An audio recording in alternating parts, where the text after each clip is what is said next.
It's not just valuation, it's income generation. In a country where 75% of the population is agriculture dependent, and 75% of it is food insufficient. So this is not just juice. We are not just drinking the most natural juice in Kenya. We are providing for our family in this juice. That's the changing of. And it's my case, thank you.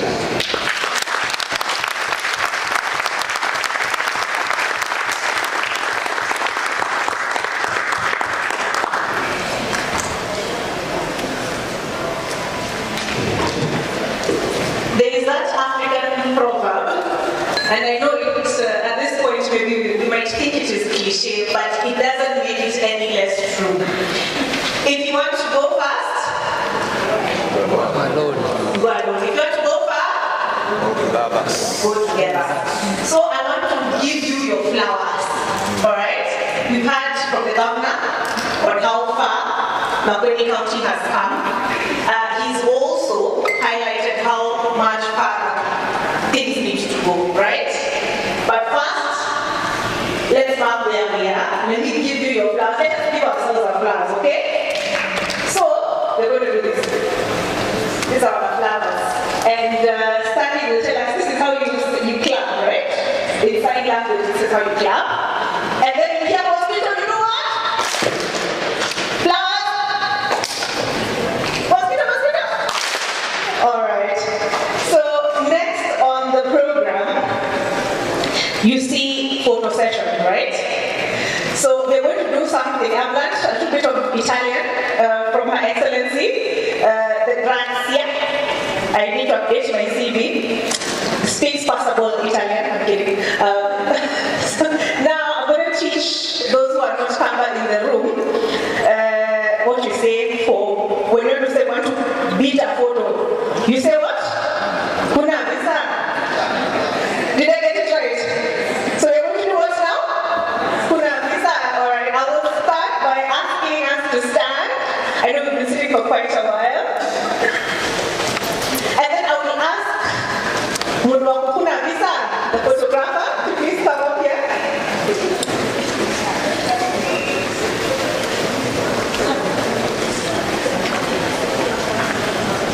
They're starting.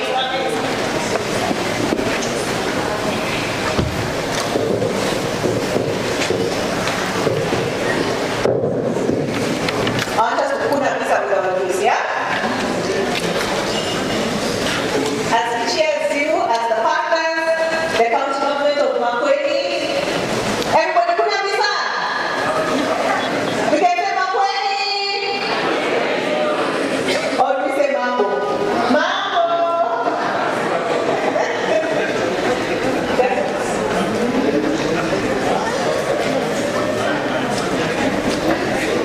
Fantastic, thank you. And you can kuna visa with your juice at your leisure in the next session. We're going to take a health break. But even as we do that, I want to remind you that we'll take a 30-minute break and then we'll come back into this room, yeah? We'll come back into this room, we'll do the session on WASH. That is, WASH and climate resilience, positioning WASH as a climate adaptation investment. And then after that session is when we'll do the breakaway sessions. This session will be moderated by a gentleman called Bob. I will introduce you to him on the other side of the health break. For those who have shared inquiries of the juice, there is a station right outside this door. There is a stand. You can speak to them there. And I saw Faith was introduced with the dried mangoes. I'm sure she's also available for any inquiries. But before I release us all, allow me to release the governor and the speakers. You have a photo session just outside. Our protocol officers will show you where to go.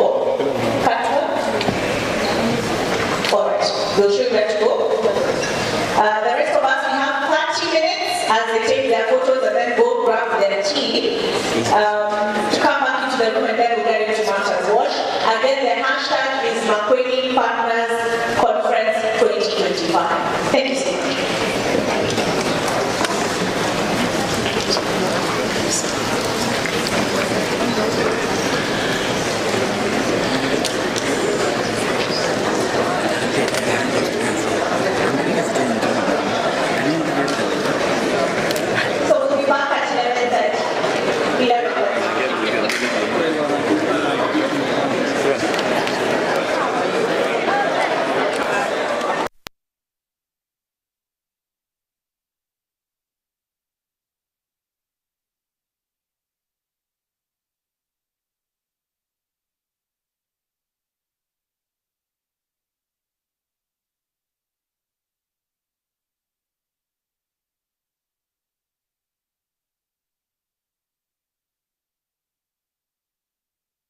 in the book of Luke 17, who were healed, and how many people came back? How many? I can see those who go to church. Yes, one. On behalf of the people of Makueni, and as their team leader, to all the partners, we want to be that leper that came back to say thank you.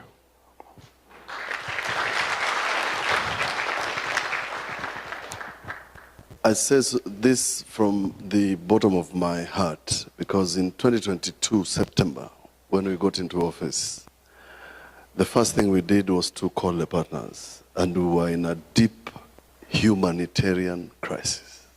There was drought. And we called the partners, told them our problems, and they came through for us. We did not lose any Makueni resident as a result of the drought.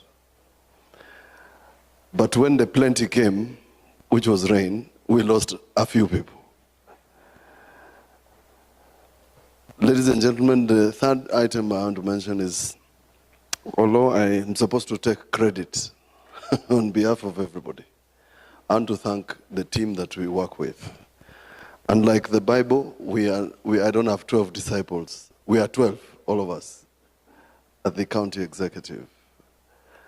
And we have not had the Last Supper, so I don't know whether there will be the Last Supper, and then the betrayal, and then I'll find out Judas. And then Simon Peter, who will attempt to cut somebody's ear. We haven't gotten there yet. But we are on this podium for the third conference because of the teamwork and the reason for introducing them, putting name to face, was to appreciate the team of the executives, chief officers who have come through and have put in tireless efforts, not just in what you can see here, but even in the documents that are in the bag.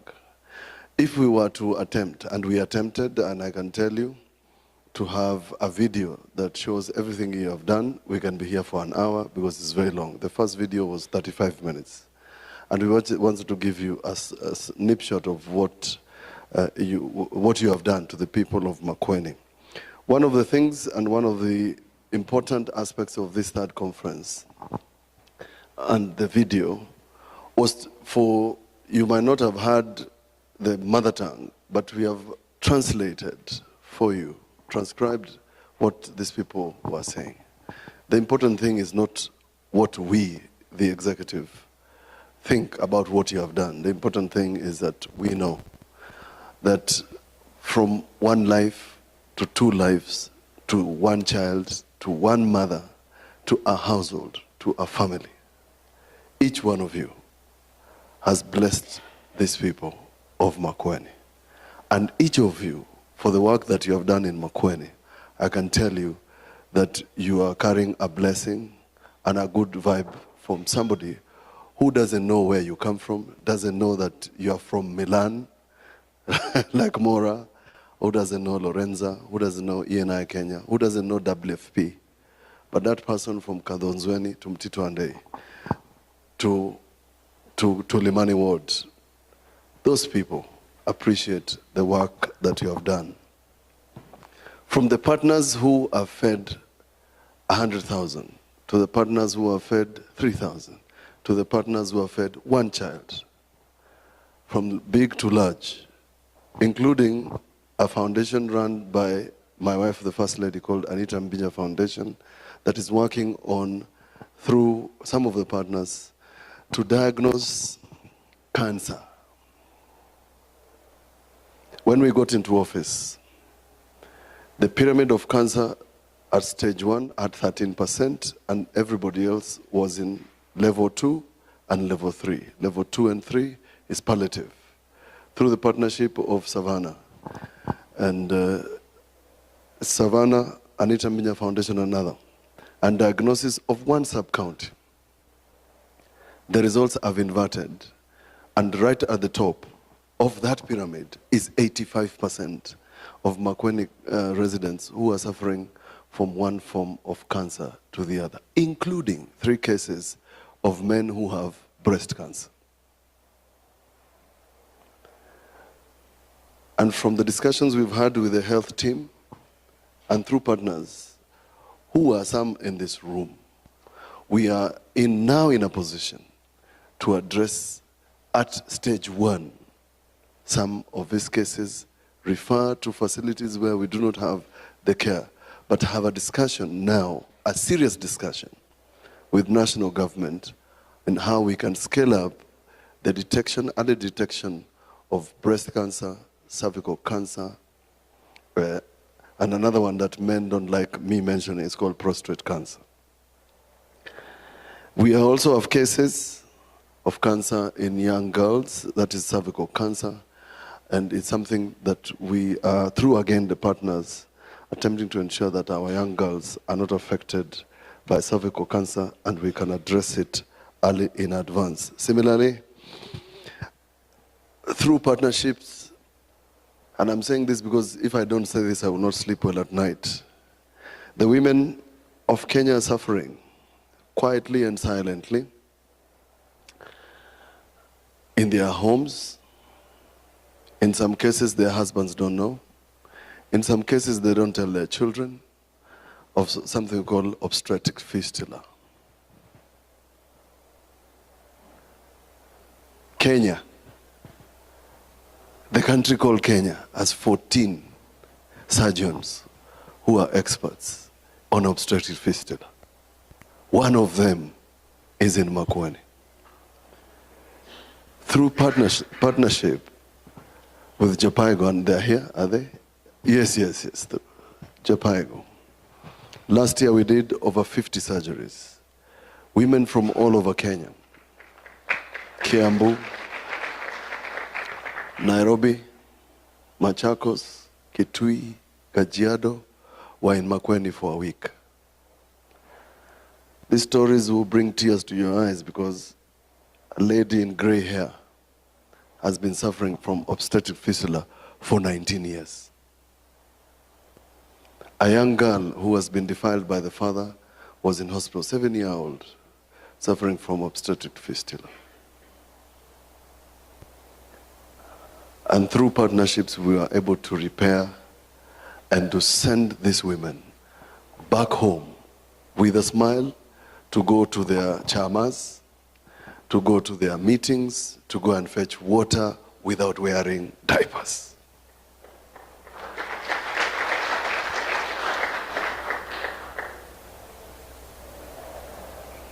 These are life-changing events through other partners.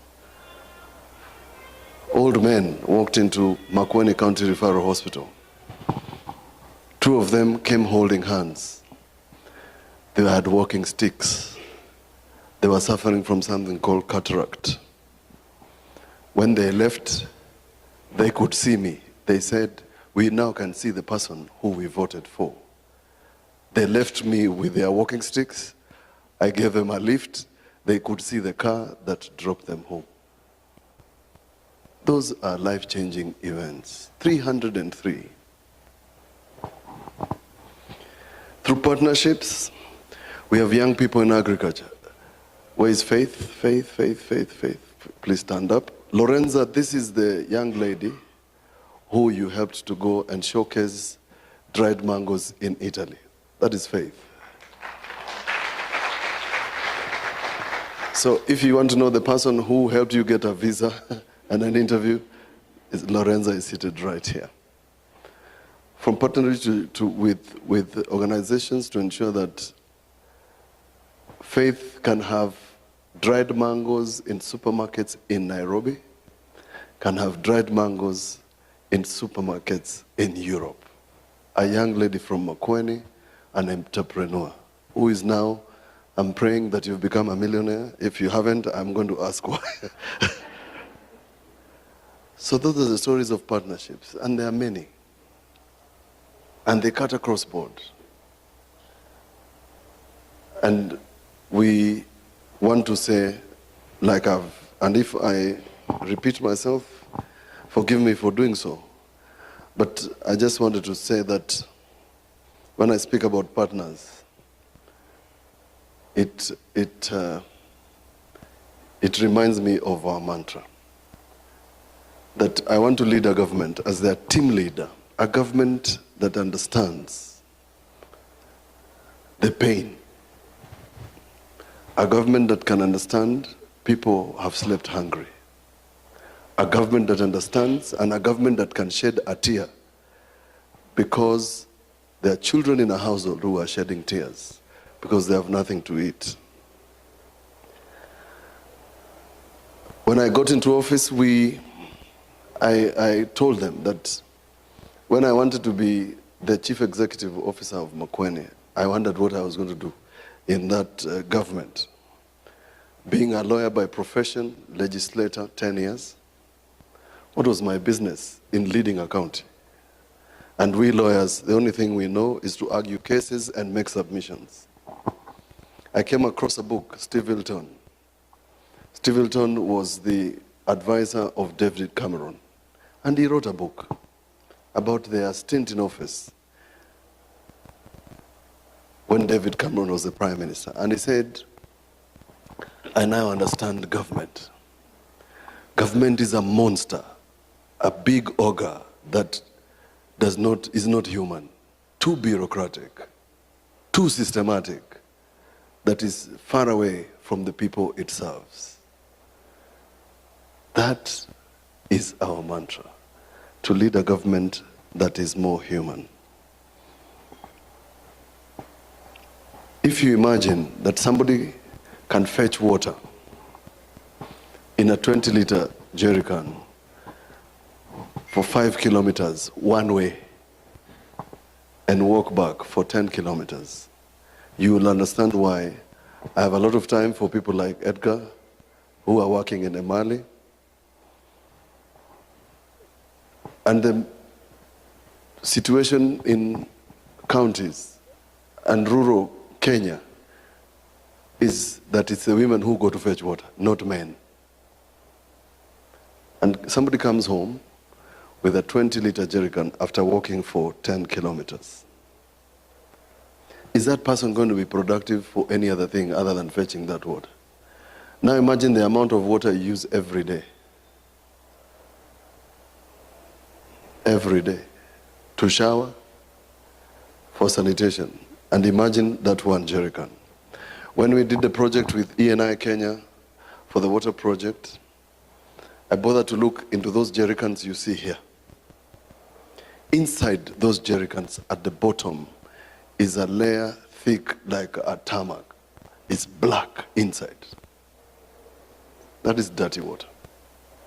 And people are consuming that faithfully because they do not have an alternative. They do not know what to do. Their children need water, they need water at home, they need to make food. So if you're going to fetch dirty water and the food is made, so be it. That is the problems we are facing. So imagine the cup that you're using at home being black at the bottom. Will you consume it? Why should Mama Mwikali in Kadhonzweni or Mtito consume dirty water in a modern Kenya? Why should a child have to go to the river to fetch water first before they go to school? Those are the outcomes, and those are the discussions we want to have seriously. So that when we tell you the partnerships and the resources you've put into Makueni have transformed people, we have real data. We are not dreaming. We know. We know the problems and we have the solutions. If you know somebody who knows another person and another person who can make a difference to that young child who has never seen a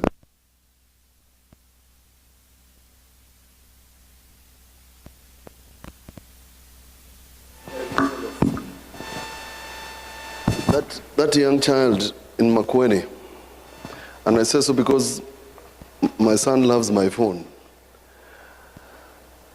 and has to pick the phone and do things on the phone. Imagine that child out there in the village who has never held a gadget. I say so because when I got into the Senate in 2016, I invited Class 8 students to Konza Technopolis in Makueni for an innovation challenge, boot challenge for 2 days. Those children who were in Class 8 at the time switched on a computer for the first time at Konza, Class 8. When we introduced digital platforms for our ECD learners through Edu Kenya, that's what we had in mind. The world has moved to AI, and there's somebody who has never seen a computer or a gadget. Are we living in the same country? Can truly the person in Makueni say, I am with us for the people who are in Nairobi? They are truly not with us.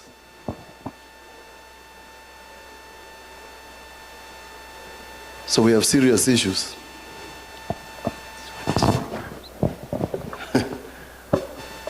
We have serious matters to discuss. We have people to discuss. Every minute we sit here, the day that we are going to spend. This is my last remark. The reason I agreed to champion postpartum hemorrhage, bleeding after birth, is because when I got into office as senator, 10 years, I never heard of it, that there are 10 women in Kenya dying every day because of postpartum hemorrhage. Jesus Christ.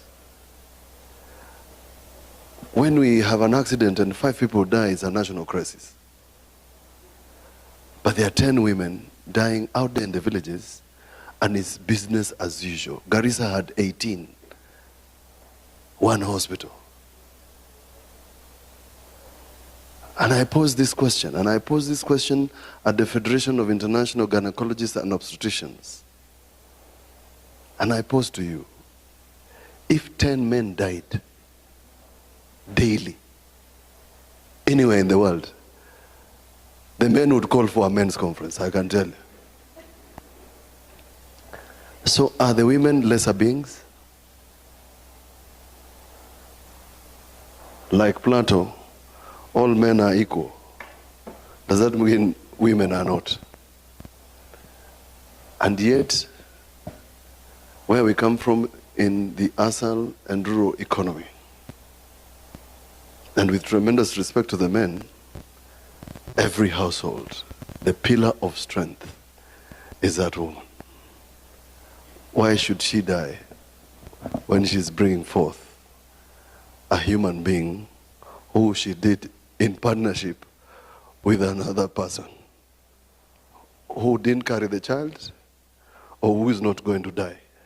And who, if given an opportunity to carry that child for one day, you tell your Creator to take you back to heaven. Children are dying of malnutrition. Through partners like E&I, Keller Foundation, we have managed to get nutrients that are changing outcomes of malnutrition children in 30 days. Turnaround is 30 days. So that we can take care of the principle that you have a child who you must save within the first 1,000 days. With very simple things. So I cannot say enough. And I don't want to get into too much of the detail. I was supposed to read my speech, but I thought I should give you the reality check of what we are dealing with and who we are dealing with and why we are seated here. The juice you have taken, this one, from the mangoes that have been produced by Makueni residents, is going to put bread, milk, and honey in somebody's table. That's why this is important for us. It's not just value addition, it's income generation. In a county where 75% of the population is agriculture dependent, and 75 of it is food insufficient. So this is not just juice. We are not just drinking the most natural juice in Kenya. We are providing for a family in this juice. That's the change economy. I rest my case. Thank you. All right. So next on the program,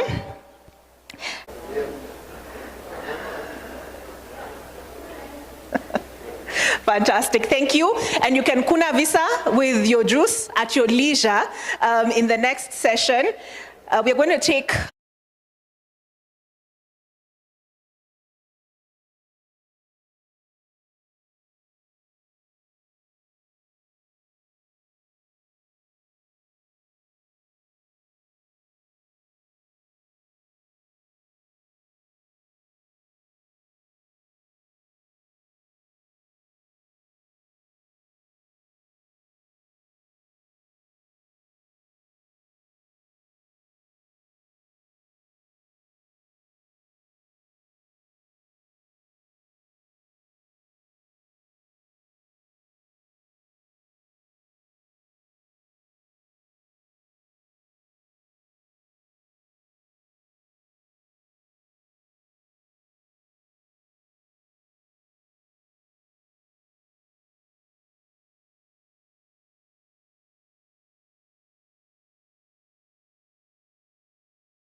This juice tastes better every day.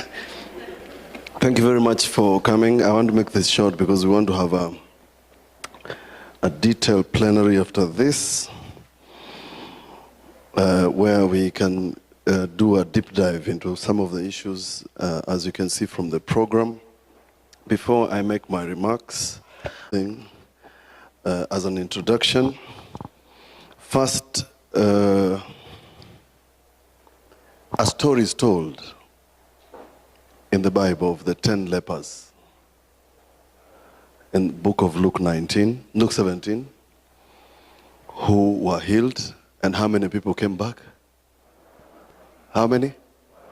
I can see those who go to church. Yes, one. On behalf of the people of Makueni, and as their team leader, to all the partners, we want to be that leper that came back to say thank you.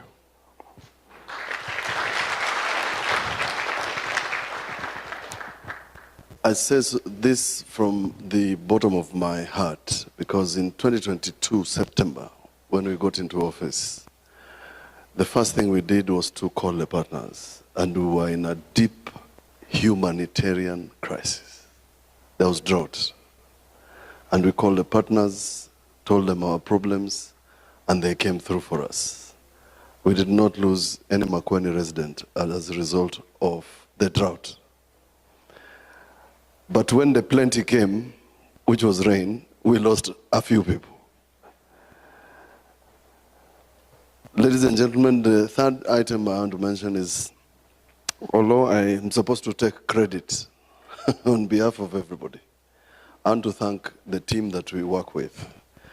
Unlike the Bible, I don't have 12 disciples. We are 12, all of us, at the county executive.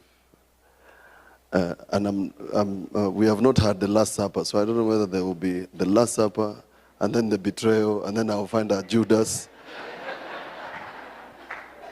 And then Simon Peter, who will attempt to cut somebody's ear. We haven't gotten there yet.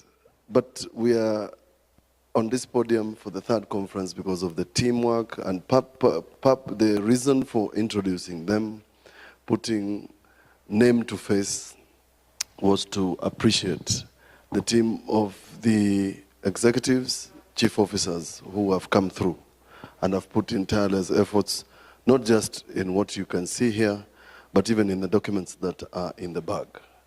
If we were to attempt, and we attempted, and I can tell you, to have a video that shows everything you have done, we can be here for an hour because it's very long. The first video was 35 minutes. And we wanted to give you a snapshot of what you have done to the people of Makueni. One of the things and one of the important aspects of this third conference and the video was for, you might not have heard the mother tongue, but we have translated for you, transcribed what these people were saying. The important thing is not what we, the executive, think about what you have done. The important thing is that we know that from one life to two lives, to one child, to one mother, to a household, to a family, each one of you has blessed these people of Makueni. And each of you, for the work that you have done in Makueni, I can tell you that you are carrying a blessing and a good vibe from somebody who doesn't know where you come from, doesn't know that you are from Milan, like Mora, who doesn't know Lorenza, who doesn't know ENI Kenya, who doesn't know WFP. But that person from Kadhonzweni to Mtito Andei, to Limani Ward, those people appreciate the work that you have done. From the partners who have fed 100,000, to the partners who have fed 3,000, to the partners who have fed one child, from big to large, including a foundation run by my wife, the First Lady, called Anita Mbinya Foundation, that is working on, through some of the partners, to diagnose cancer. When we got into office, the pyramid of cancer at stage 1 at 13%, and everybody else was in level 2 and level 3. Level 2 and 3 is palliative, through the partnership of Savannah. And Savannah, Anita Mbinya Foundation, another, and diagnosis of one sub-county. The results have inverted, and right at the top of that pyramid is 85% of Makueni residents who are suffering from one form of cancer to the other, including 3 cases of men who have breast cancer.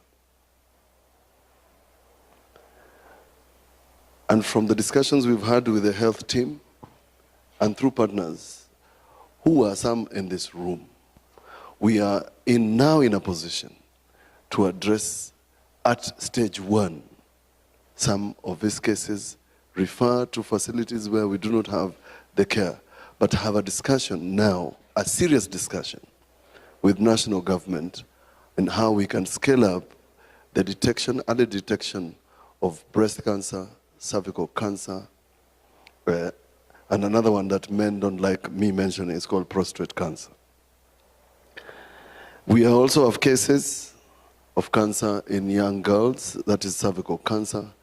And it's something that we are, through again the partners, attempting to ensure that our young girls are not affected by cervical cancer and we can address it early in advance. Similarly, through partnerships, and I'm saying this because if I don't say this, I will not sleep well at night. The women of Kenya are suffering quietly and silently in their homes. In some cases, their husbands don't know. In some cases, they don't tell their children of something called obstetric fistula. Kenya, the country called Kenya, has 14 surgeons who are experts on obstetric fistula. One of them is in Makueni. Through partnership with Japaigo, and they're here, are they? Yes. Japaigo. Last year we did over 50 surgeries. Women from all over Kenya. Kiambu, Nairobi, Machakos, Kitui, Kajiado were in Makueni for a week. These stories will bring tears to your eyes because a lady in gray hair has been suffering from obstetric fistula for 19 years. A young girl who has been defiled by the father was in hospital, 7-year-old, suffering from obstetric fistula. And through partnerships, we are able to repair and to send these women back home with a smile to go to their chamas, to go to their meetings, to go and fetch water without wearing diapers.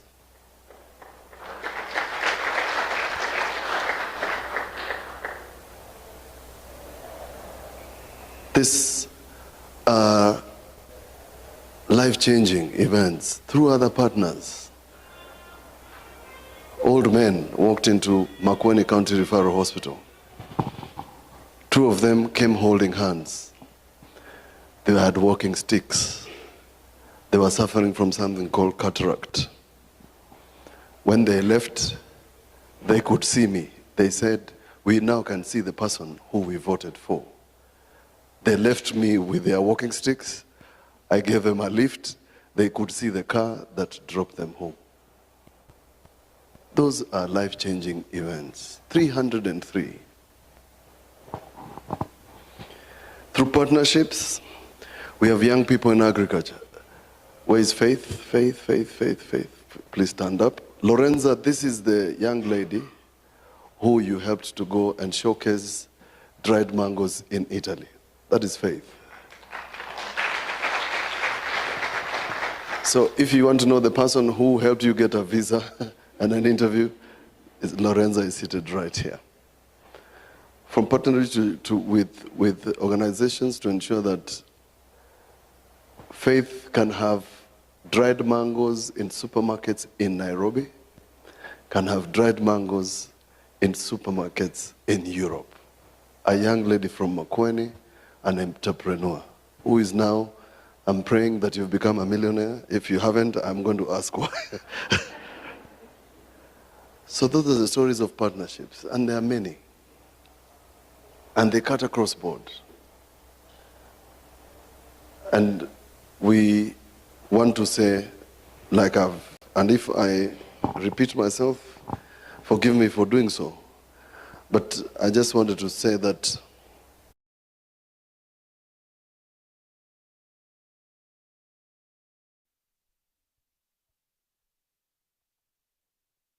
we have Julius Kisimu from the One of the program. Julius, all right, is coming in. We have from One Vision, Mr. Frederick Kasiku, Program Effectiveness and Impact Director. Nice to meet you, Fred. Karibu sana. We have Water Mission Kenya, George Vitao, who is the Operations Director, Africa Region and the Active County Director. George? Oh, wait. We have WHH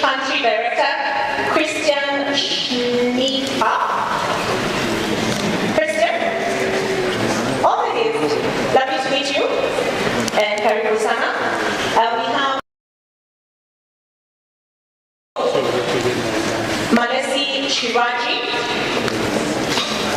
CEO of them. Okay, there we go. We also have from the World Resources Institute, a representative, Victor Otieno. Victor? Is that you, Victor, with the glasses? Yes. Okay, nice to meet you. All right, we have from Viva Kenya, Janet Nikki. Janet from Viva Kenya. She's coming in. All right, we also have from the county government of Makueni, the CO Water, Engineer David Macau. We have Lands and Environment, CECM, Dr. Paul Musila. We also have from Agriculture, the CECM, Elizabeth Mui, and Transport and Energy, CEM, Engineer Peter Mugo. Could all take our seats, please?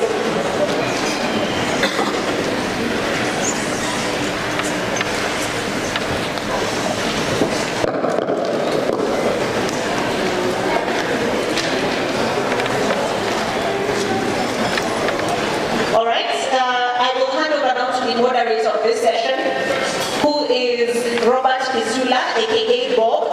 As we get settled in, let me just introduce Bob to you. Bob has 26 years of experience in international development. He has previously served as country director for over 10 years in Kenya, Uganda, DR Congo, and Malawi with World Vision International. In addition, Bob has previously served for 6 years as a county executive committee member in the county government of Makueni. His last assignment was the chief of party for the USAID STAWI project, which is being implemented in 9 counties in northern and southeastern Kenya, with the overall goal of achieving lasting water security and building resilience in the ASOL region. Are you ready, Bob? All right, hand it over to you. Thank you so much, Your Excellency, the Governor, all distinguished guests that have been invited, all the partners present, the staff of the county government of Makueni. I wish to greet you good morning. I'm very honored to facilitate this session. And as you can see, we're quite a number for a session. And our time definitely will be restrained in terms of how much we can. But let me pick it up from where Governor put it. Governor, this morning you became the preacher by quoting the lepers. And I just wanted to quote the scripture also, that we're here because we want to secure partnership for a resilient economy of this county. A county that we all love and we cherish and look forward to making it a better county. I think somebody already has mentioned this is a county that everybody will want to partner with. About over 100 partners in a session like this by itself is a testament that everybody will want to work with this county. So congratulations, Your Excellency. There are places you go and you find you are looking for partners. Here, your challenge is how to add them together. So you're really blessed. And I think this session focused on WASH. We want to look at how to enhance that partnership based on what we've been doing and what we can do better to leverage on those partnerships. And for that to happen, I will quote the book of Amos, chapter 3, verse 3. Good to see you, Dr. Mulwa. Dr. Mulwa, this man is the man.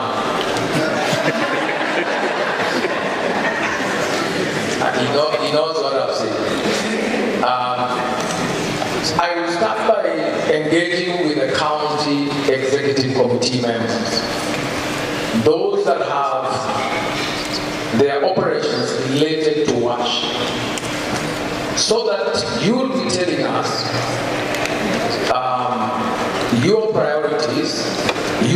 us today, and in what specific areas you are partnering with those different partners, your challenges on how you are doing those partnerships, what seems to be working, and where you see gaps for further partnership. Can I repeat that? You will tell us in a very summarized version, who are your partners in what? How those partners are performing, partnerships are performing, where do you still have gaps? So that these partners on board will also be listening, and they will respond by also telling us how they are partnering with us in Makueni, what has worked in those partnerships, and listening to the ECM, where do you see the opportunities for further partnership? Feel free to tell us what has worked based on your experience. What vision you've been in the county, I saw Akuash there. What has worked? What has not worked? What is it that we can do together to make that partnership better? The wisest man ever born of a woman was called Solomon. And Solomon said, 2 are better than 1. 2 are better than 1. When one falls, the other one can lift them up. And partnership is the way to go. I've been in the development arena for a while. And we are coming to agree we need each other. We need to leverage on the various skills, experiences, and competences. And based on what Olive said, if you want to go fast, you go alone. Yes, you'll go very fast, but you won't go very far. But if you want to go far, you go with others. We may hold you back a bit, but ultimately we are going to go far. That is the spirit of partnership. We can leverage on different aspects of our skills, experience, and resources, and be able to do more by coming together. And Your Excellency, the Governor of this great county, we truly appreciate you for recognizing the centrality of partnerships in delivery of our mandate to the people of Makueni. Having said that, we have various waziris. Let me call you waziris, yeah? We have the waziri for water, represented by the CEO, Engineer Makau, you are here. We also have the lands, waziri for lands, Dr. Paul. We have waziri for energy and for infrastructure, Momo. We also have the waziri for agriculture, Moli. Thank you so much. So, waziri, Mangoka. Oh yes, waziri acting waters. That's what I've been reminded. Correct. Now, let me start by the acting waziri, water and sanitation for Makueni. What are the county priorities under water? Wash. In a very, very summer, and I actually would be running within a minute, because that's why I'm saying this upfront, so that we process, so that we just move upfront. What are your priorities under water in Makueni? Thank you very much, Bwana Moderator. My name is Jafet Mangoka. I'm the ECM in charge of ICT education and internship. I'm also acting in water. And thank you very much, Your Excellencies, who are in the house and the distinguished guests. The problem of water in Makueni, we have 3 problems. In English, water. In Kiswahili, maji. And in Kikamba, Kingu. And as His Excellency just put it straight, we have some areas where we have some serious deficiencies. And currently, the demand for water from Makueni is over 66,000, cubic. And currently, we are only producing around 30 or so. So we have a deficit of around 36. And we must appreciate the partners whom we are working with. France, the World Water Mission, WHH, who are doing quite a lot. We have also the Kenya Water and Sanitation Civil Society Network, a man dedicated. We are also working with them.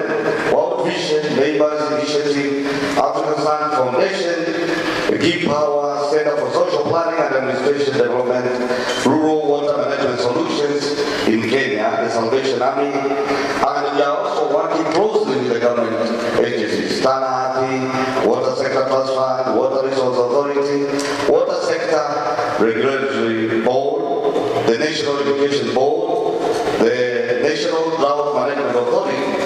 In fact, one of the dams they did the other day is full of water in a very dry area called Makueni.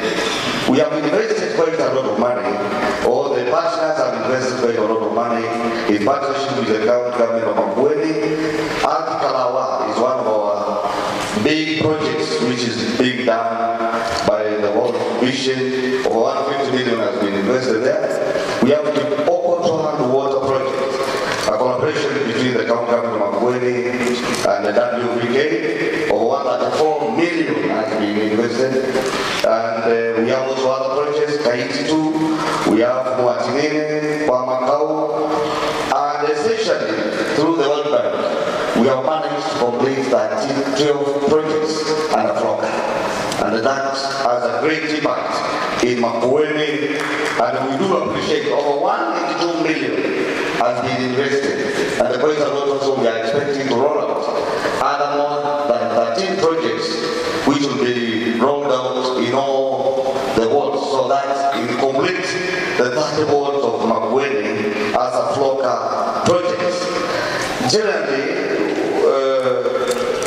as Makueni, we cannot say that is a lot. We are also running some gaps, inadequacies. We have the inadequate resources to invest in water production, treatment, and distribution, what we are calling the last mile. Also, we are running out issues to do with the governance challenges of our rural water projects, high water losses, that's unrevenue water, inadequate legal and regulatory provisions. These are gaps which have been experienced as we partner and also work as a government. We have been running several proposals, which today may be a great milestone with our partners. Development of mega projects. Because some of the areas, like now the 2 days of rain, some of the dams are full. And once we do more dams, then it means that we can do more water provisions in our areas across the 6 sub-counties. Also, pipeline and distribution of networks is a challenge because we are having quite deposits of water in our dams. But once the water is in the dams, it becomes difficult, for the locals, to face the same. So it would be better if we take that water near the people or near the community. And largely we have quite a bit of big dams, and the ones assisted, they can benefit the people. Also bore drilling. We have some bores which may be required in some areas, and also we have some bores which may require further last mile connectivity, water treatment and recirculation. These are challenges also where we can also see. I will interject a bit. If you can summarize, because if we have that amount of time by one, we'll be here very long. 30 seconds. 30 seconds, please. Yes. Storage tanks, smart metering, and so forth. And then largely on water governance. And I think that's a broad one where we can partner. Thank you very much, Mr. Moderator. Thank you so much. We have a very able team of secretariat led by Dr. Kise. Where is Dr. Kise? And I'm sure we are capturing issues, even though we've not answered step by step, but we have captured first what the priorities are. You have also mentioned your partners in the process. You have also mentioned the gaps that you are facing as a department as you focus on issues of water. And further go on to suggest some of the things that we can do to try to address that. So thank you so much, Waziri. Waziri Agriculture, in the same breath, What are the partners you're partnering with and in what areas? Who are they? What are some of the gaps that you are facing as you do that? Please. Thank you very much, Shabo. My name is Elizabeth Moody. I'm the CC in charge of the Department of Agriculture, Livestock, Fisheries, and Cooperative Development. But just to begin, I want to paint the picture of what our priorities are in agriculture under the visionary leadership of His Excellency the Governor. In the county government of Makueni, we are very keen in agriculture to ensuring that we have food security. That is our number one priority. The second priority is enhancing household income, making sure that our farmers are able to sell their production, their food or their produce to the markets. The third priority, Bob, is to ensure that we empower our women and youth. And you will find that most of our partners that we are interacting with in the county, they have a key focus on ensuring that we empower women and youth in the agriculture sector. And finally, it is to ensure that we enhance trade and industrialization through agro-processing. And case in point, the juice that we all took before we went out. In this sector, Bob, we have some sector priorities, things that we have ensured that from a strategic perspective, we work towards to ensure that our farmers are getting better services. So we are focusing on agricultural production and productivity and profitability. And one of the things that we are doing in the county government is to enhance extension services. We take key cognizance that extension services are very important in ensuring that our farmers get the right information and are taught on the good agricultural practices. So we continuously fund our extension services and ensure that most of our extension officers have the capability to reach as many farmers as possible. Commercialization of agriculture is another sector priority. We want to ensure that the production or the productivity, and we are able to value add most of our things that we are getting from our farms, and enhancing and strengthening cooperatives. We all understand that the way to go is through farmer organizations and cooperatives. And I'm happy to say that through the partnership of the national government, NAFCDP, we were able to add 30 more cooperative societies within the county government. And we find that our yearly turnover is over 200 million. We have worked with different partners. I will not mention all of them. But I will highlight that one of the key successes that we have achieved as a county government is to digitize agriculture. Able to release a platform for agriculture, so that we can be able to collect data matters agriculture. And when you go to that platform, it's accessed through kilimo.makueni.go.ke. We have a page for our partners. But just to mention a few partners, we are working with the World Food Program, we are working with the Trademark Africa, we are working with VSF, we are working with Kebebambi in achieving different areas and supporting different areas in the agriculture sector. We have gaps, yes.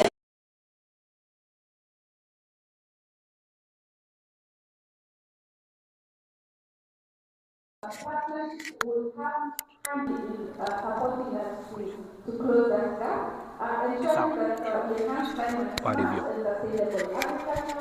I'm happy to share that just last week, the county government of Makueni became the fourth county to launch an ecology policy. So we are promoting good agricultural practices through climate smart, value addition, and I cannot overemphasize all that, because that is why we want to value add on all value chains. Thank you so much. I think that's very clear in terms of your partners, your priorities as a department, and the gaps that you see and where you want to go. If you can just summarize our presentation around that, we may not go into all the details, but we become very sharp and clear on what the priorities are, on what some of the things we are doing, who are our partners, the gaps that we see and what we are doing. So thank you so much. May I go to land? Because there is a very unique nexus between land, the part of production, and Madam Molly we're talking about all those priorities, but if we do not have water, then we are not able to do everything that we're saying. And that's why talking from the Waziri mind, we'll need to look at how do you produce enough water, because that becomes the driver of every other. Now, partners seated here, World Vision, Vision, Water, and the like, one of the questions to pay keen attention. Where is the share? What are you sharing? Where is the share for us to have? Because we want to be very strategic in partnership, so that your priorities, because as a country program, you have priorities. You are listening to our Waziri. Where do you find a point of intersection or follow-up on this? Because I believe, Your Excellency, one of the things we want to get out of this is we live with an understanding Makueni offers these opportunities for partnership. Comparing that with our country programs and strategies, where do we come together? Thank you so much. Over to you, Waziri.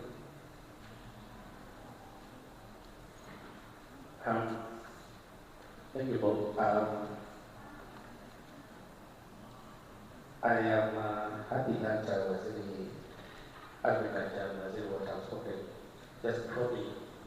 And my name is Dr. Paul Musila, Waziri Lands, Urban Planning and Development, Environment and Climate Change. And I want to zero in a little bit more on the environment and climate change for purposes of this discussion. Because if we don't sort out the environment, and if we don't talk about the climate, then the agriculture team, the water team, the health team will all be in trouble, a lot of trouble actually. So I get invited to meetings by the COG, where we find ourselves as 19 counties labeled arid and semi-arid, and that's one of the 6. It's not a very nice position to be seated in. The other day I was asking in a forum, are we able to graduate ourselves? What would it take for us to get out of this level? And I did not get an answer, but I still keep moving. So one of the things is that we have to sort out the water issues. That has been spoken into both domestic and agricultural use, and also prevent the degradation.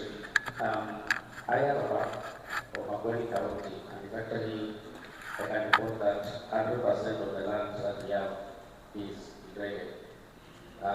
Initially I thought that the hills, the Makueni, the Kaitis are pretty safe, but when I dug deeper, we realized that actually the degradation is cutting across from Makueni all the way to Kishwambi.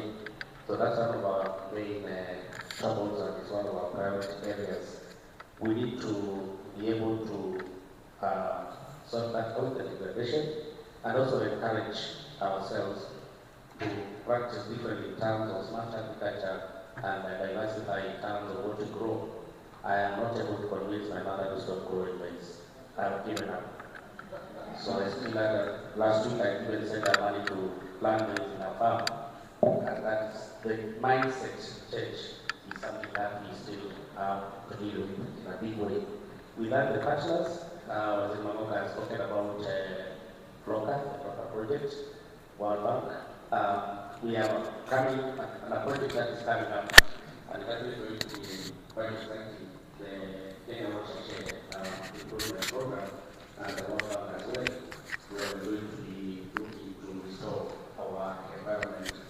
We have a partner, the wind belts, we have power, they are all in the rest of the pictures, as I tell you. I am not going to the local politics for that, but what I am hoping to have the magnitude of the investment that has gone in there to support the partner in the county. We have managed to convince with some of our MCS to realize they need to raise money for environment and the environment. And specifically, we talk about carbon soybean and the Zakina. They were getting from the world kitty been able to place money strategically to grow plants in Zawi Hill. We are working on Zawi Hill, for example, that is in Zakika, and the silting dams in Kadomzweni. So there is buy-in, and that is the target that want everybody to actually understand what the environment is all about and how important it is for us to take care of that. We've been able to reduce the distance that you walk to get water from about 5 kilometers to 2 kilometers. We've been able to produce, safe drinking water. If you go to Masongaleni, for example, Kiambani, there is the what is called reverse osmosis that we are able to do and produce pure water from the saline water that we produced from the boreholes. So those are some of the achievements. And what we like about the community, the FLOCA project is that it's community driven. The people are beginning to understand the importance of the environment, and they're actually the ones who are suggesting the projects they want to do for themselves. In terms of the gaps and probably the challenges, I would say I've talked about the mindset. Not everyone understands, and we need to change ourselves to begin to understand what the environment is all about. If you're working in the health sector, for example, you might spend a lot of money working downstream instead of putting quite a bit of an amount actually upstream in the environment, sort of the environment, and some of the cancers that we are seeing will actually be sorted. Sort of the environment, and the malnutrition cases that we are fighting with will get sorted. Sort of the environment, and the children in the nursery schools, or in Mangoka, if we plant trees in those kindergartens and we actually ensure that there is no dust and they have safe drinking water, the children will stop coming to hospital, and Waziri will stop buying all those commodities to take care of the children. So all that is for us to think wholesome and in one government approach and one health to be able to sort out all our challenges. Thank you. Thank you so much. And I like the way you are bringing in the holistic and that environment interplays with water, interplays with health and agriculture. And that pushes us to start looking at an integrated approach to solving issues of wash. Because rarely do we want to see what is happening at the upstream affecting the downstream. We look at things from a prism. Thank you so much, Dr. Musila. Waziri, a lot has already been said. Don't say what has been said, please. Talk about energy in regard to the partners, what challenges you are facing, what are your priorities right now, and I still continue to repeat, our partners are listening and they're going to respond based on what you're saying. So what has been said is already covered. Don't repeat, please. Thank you very much. Once more, my name is Engineer Peter Mumo, and I'll be very brief. I'll follow the memo for sure. The focus area that we have is energy. What has been said here regarding water access specifically can never be achieved without access to affordable energy. And in our case, we are not just talking about affordability, we are talking about access to clean energy, because that's where the world is headed to. So in that case, then the other bit that we are focusing on is design. So those are the two focus areas. And I will start with the energy and say that in the energy sector, we are partnering with WRI, UK Park, Strathmore, Gig Power, REREC, World Vision, NDMA, and these are just some of the organizations that we are working with at the moment. And if I've not mentioned to you, pardon me, it's just that I've been given a very short period of time to address this. So our focus is to ensure that all the water sources then are primarily well-designed and sized energy resources, specifically solar, in our case as Makueni. And for that reason, through our partnership, we've not just talked about the infrastructure. We are talking about the legal framework, where we've been able to develop an energy policy, we've been able to develop the county energy plan and investment prospectus. So with all these documents, then we have what's needed for us and our partners to just plug and play. And that has been enabled primarily by our partners who are seated in this room. And for that reason, we salute you. On the aspect of design, African Sundam is one of our key partners who are advancing design for drifts that are not just addressing accessibility. They are also serving as sundams to harvest the water. So that is a primary area. At the same time, we have an organization that has been featured in the video that we watched right here regarding water again. This is the design for drain to gain project, which is a roads for water program, where we harvest all the water that is running in our roads, so then we reduce wearing of the road and advance irrigation in our farms, which is now then advancing the agricultural sector. Finally, on the mindset change, predominantly we are in our energy plan and policy, we are advocating for productive use of energy. So to the many of the partners in here who are able to advance uptake of technologies in the clean energy space, including energy storage, appliances for water pumping and all of that, then we have everything cut out for you to be able to come in, then we'll be able to collectively work in advancing the people of Makueni to the prosperity that we want to get them to. Thank you very much. Thank you so much. We are halfway in terms of the time allocated, and those are only 4 waziris, and I'm yet to get to the partners. So partners, I had forewarned you, you listen carefully so that you are very, very focused on what we need to do.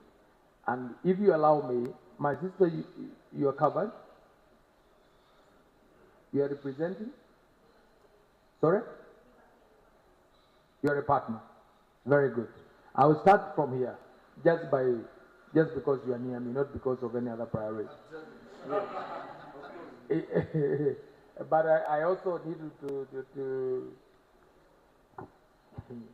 I don't want to call it a conflict of interest, but declare that I'm a World Vision guy. I know Frederick very well, just the way I know Getao very well. These are people who have been in that sector for a while, so I understand most of these guys. So in a very clear way, very, very brief, you've listened on this subject of WASH in regard to partnership. How do we secure this partnership to ensure a resilient economy emerges in Makueni? What are you hearing? Where do you want us to plug with you as an organization? What are your priorities in Makueni? Thank you, Bob. And maybe just to mention, we are proud that World Vision was backed in Makueni in 1974. That is where World Vision in Kenya began. Wow. And welcome. It has grown from that one county to over 37 counties in Kenya. So Makueni is a birthplace for great things, including the governor and myself. Say that again. So, listening to the ministers, and I'm happy that all the ministers mentioned World Vision as a great partner. I will mention 5 things very briefly that I see. One, governor is a space of co-creation and co-implementation. If all these partners that are seated here were to bring the resources together that we have, we can do great things for Makueni. So maybe through the county government, we can be better coordinated as partners to deliver more, because together we are able to do more. Number 2, I see an opportunity for digitization and solarization of water systems. Digitization will reduce on wastage. We have a lot of wastage of water in every county in Kenya. And when we lose water, we lose opportunities for children and communities to access that important, valuable asset. Therefore, if we can, World Vision has come up with, has partnered with other people like Grand Force and others to come up with digital water dispensers, through which, through an ATM card, people are getting water with very little wastage. Solarization, Governor, is another space which we need to explore. As World Vision, we are thinking, because most of our systems are solarized, how can we move that power just from the water source to the communities nearby? You find that we have a big solar system, but the neighboring communities are living in darkness. How can we together maybe tap that solar system from the solar power from the water system to power nearby communities? Number 3 is improvement of governance for sustainability. Many water systems fail because of poor governance, management, and probably we need together to invest in the governance of water systems if we are to maintain them. Number 4, and the Minister for Agriculture, I am happy that you are able to raise this issue. How do we create water systems that can do multi-purpose use of water? Many of the water organizations focus only on domestic water. But how can we broaden our catchment to do multi-purpose use of water? Because that way we will be able to produce food, we will be able to reach education centers, and therefore water will be kind of a bait for development in the county. And number 5 is catchment protection and environment and climate change. Minister for Environment and Land, I am sure Makueni can graduate from the ASAL list if all of us were able to invest in this space. Because if we do not protect the catchment areas of our water sources, at the end of the day we lose all of them. And therefore, together, through our environment protection approaches, we need to come together as partners and do a lot more in that space. And then finally, Bob, for me, I think if we are to protect the environment, we need to think of alternative sources of income for our people. Because if we do not get these people money, they will get it from the trees, from the charcoal. So how do we put money in the pocket of people so that they don't destroy the environment for money? I submit. Thank you so much. You know, Your Excellency and all of us, I'm starting to hear what we are looking for, right? And that we are starting to see nexus for our moving forward. And you brought in very important word, co-creation and the coordination. And I'm imagining as we do our CIDP and the ADPs, annual development plans, we would want to be sure as partners in development, we are working together. So that World Vision is not doing their little thing there, but helping a borehole to solarize, and solarize not just for the water pumping, but also for lighting. That starts to sound like what we are looking for. And probably at the end of this, Your Excellency, on how to move this process forward, we may need to, after we've gotten everything, look for another opportunity to synthesize. How do we land this in a practical way? Over to you, Water Mission, Bwana Gitao. Thank you, Bob. And if you can take half the time he took, because what he has said, don't say. Very good. From Water Mission, my name is George Gitao, Operations Director for Africa, but also holding brief for the Kenya office. At Water Mission, we want to ensure that all people have safe water and have an opportunity to experience God's love. We've been in Makueni since 2011. We have done about 17 completed projects, and we have 5 that are online that will be able to take care of close to 30,000 people beyond the 66,000 taken care of by the 17 projects that we have done. And from listening to what has been shared here, at Water Mission, we see positioning WASH as a climate adaptation investment in Makueni as key and crucial because it directly addresses climate impacts like droughts and funds while also supporting community well-being and livelihoods. And having said that, from listening to our waziris here, I see sort of following in the pathway of Bob's questions that he started with. I would want to focus on what has worked well for us here in Makueni as we've worked with you, Mr. Governor, and your team. We've seen good relations, excellent good relations with your team. And the environment has been very conducive. So where do we then see opportunities for growth? We see growth in dams, we see growth in protected springs and streams, but also mainly in boreholes in some areas. And in terms of what has not worked well, the whole issue of coordination with bodies like WRA, the Water Resource Authority, but also the documentation of boreholes. There are times when we have to rehabilitate boreholes in communities, and a lot of their records are not available. So if you can be able to enhance that in your department, that would be great. The issue of continuing, when you talk about climate change, when you talk about clean air, we use solar for all our boreholes, and it's important that we continue emphasizing that because of the aspect of sustainability. Boreholes, in our experience, that are powered by diesel don't go for long. Communities can't sustain the money that is required to be able to do diesel every day. So clean energy is an area where, and I think our Waziri for Energy emphasized that, is an area where we can work together, and also in governance and policies that are able to enhance that, policies that are also able to encourage that, and that enable partners to be able to operate in that space. If that can be made a priority, that would be very good. Where can we come in as Water Mission?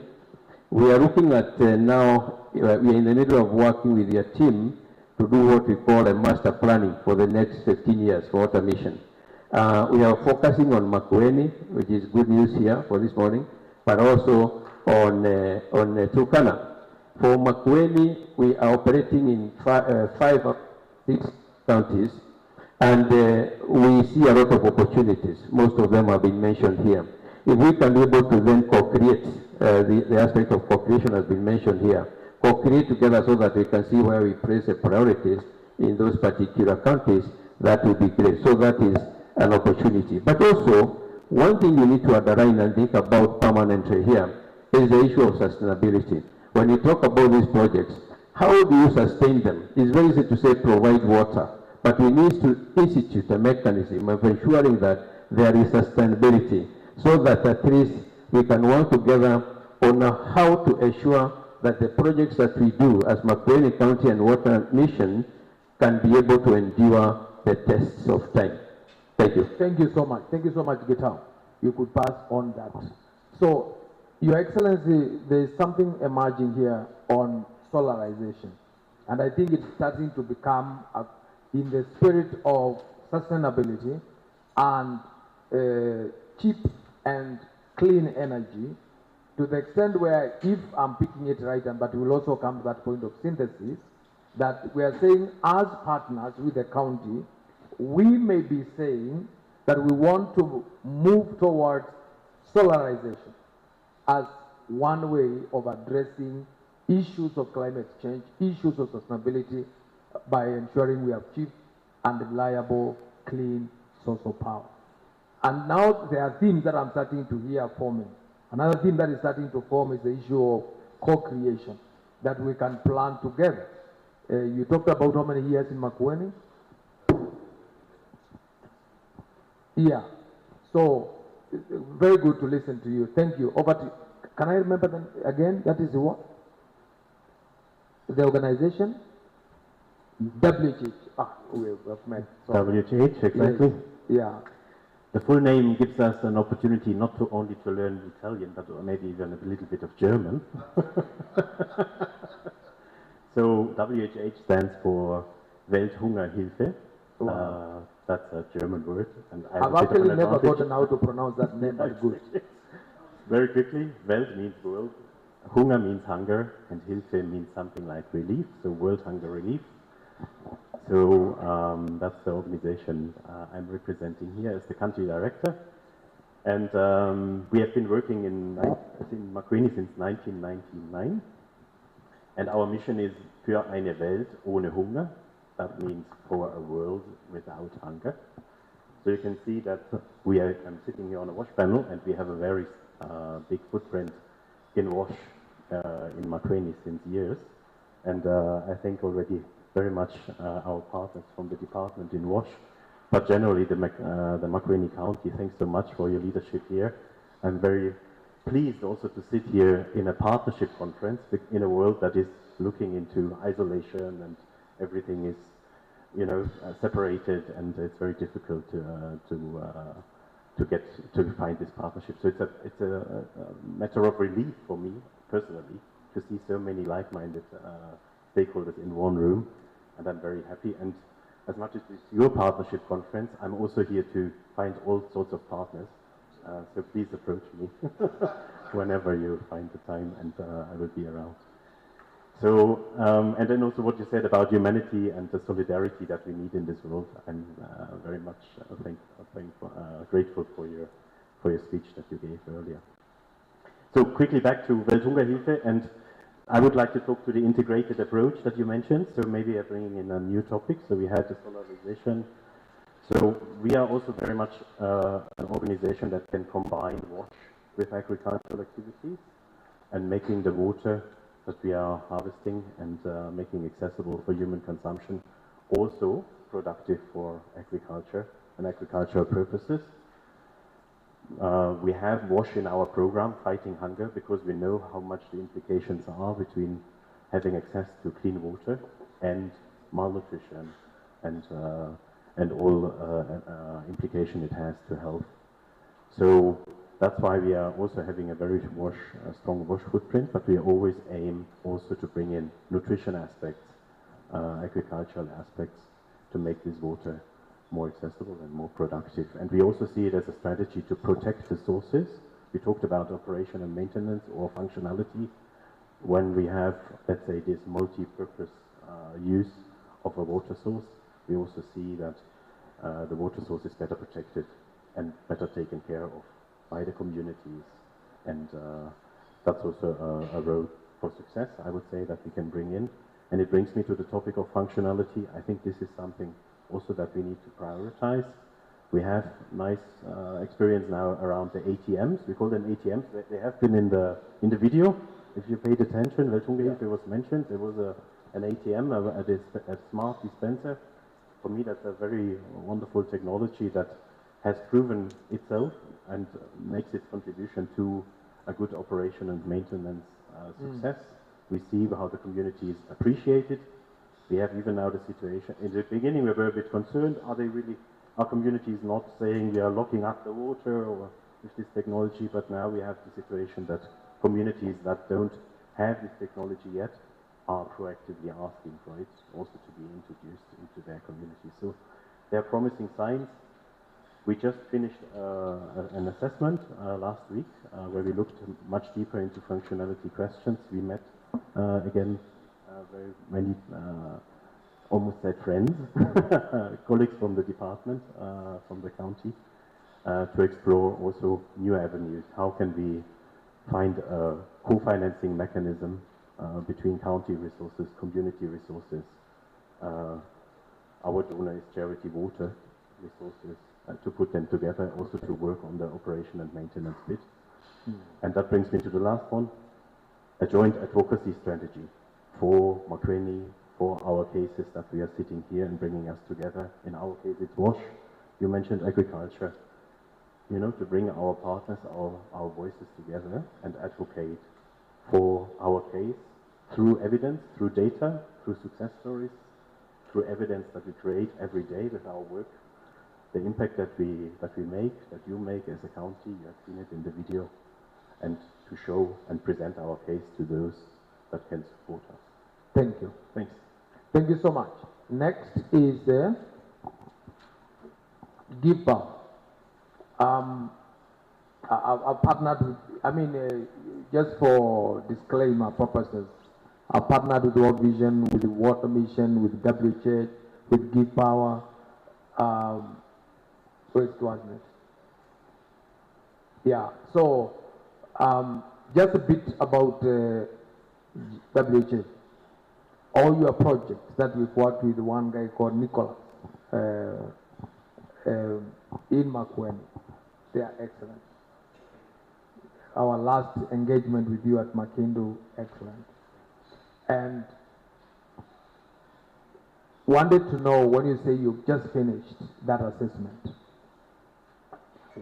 the essence of this engagement is to make sure Water Mission, WH, World Vision, the others, don't do an assessment by themselves, but we create an opportunity for what we are calling co-creation.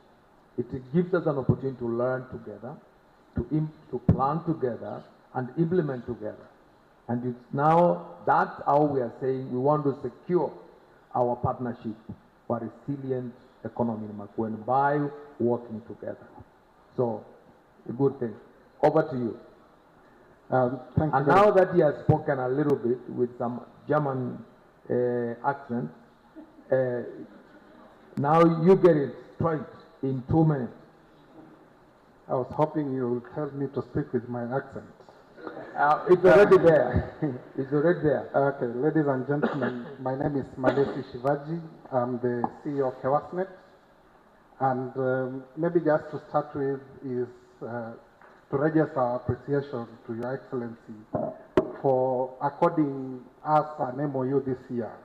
Not just Kewasnet, but our partners who are also in the room, Neighbors Initiative Alliance, CESPAD, and the Kenya Water for Health organization. And one of the reasons that we sought to have a joint MOU with the government was basically this aspect of co-creation and co-working, because we believe that we need to do things together. Kewasnet largely comes in the angle of governance, and we are very happy that the county government of Makueni has provided us with an opportunity to speak about governance, and particularly governance within the water and sanitation space. As you've heard from the numbers, Makueni is a county that already suffers with regards to issues of quantity, quality, issues of reliability, and equity in terms of distribution of water. And indeed, the 4 water service providers who are in this county are not the main service providers. It is largely from the 400 plus community managed water service providers. And when the issue of sustainability is raised, it is something that we must all think about collectively in terms of how do we sustain quality service provision and then ensuring that the quantity or the availability is sustained.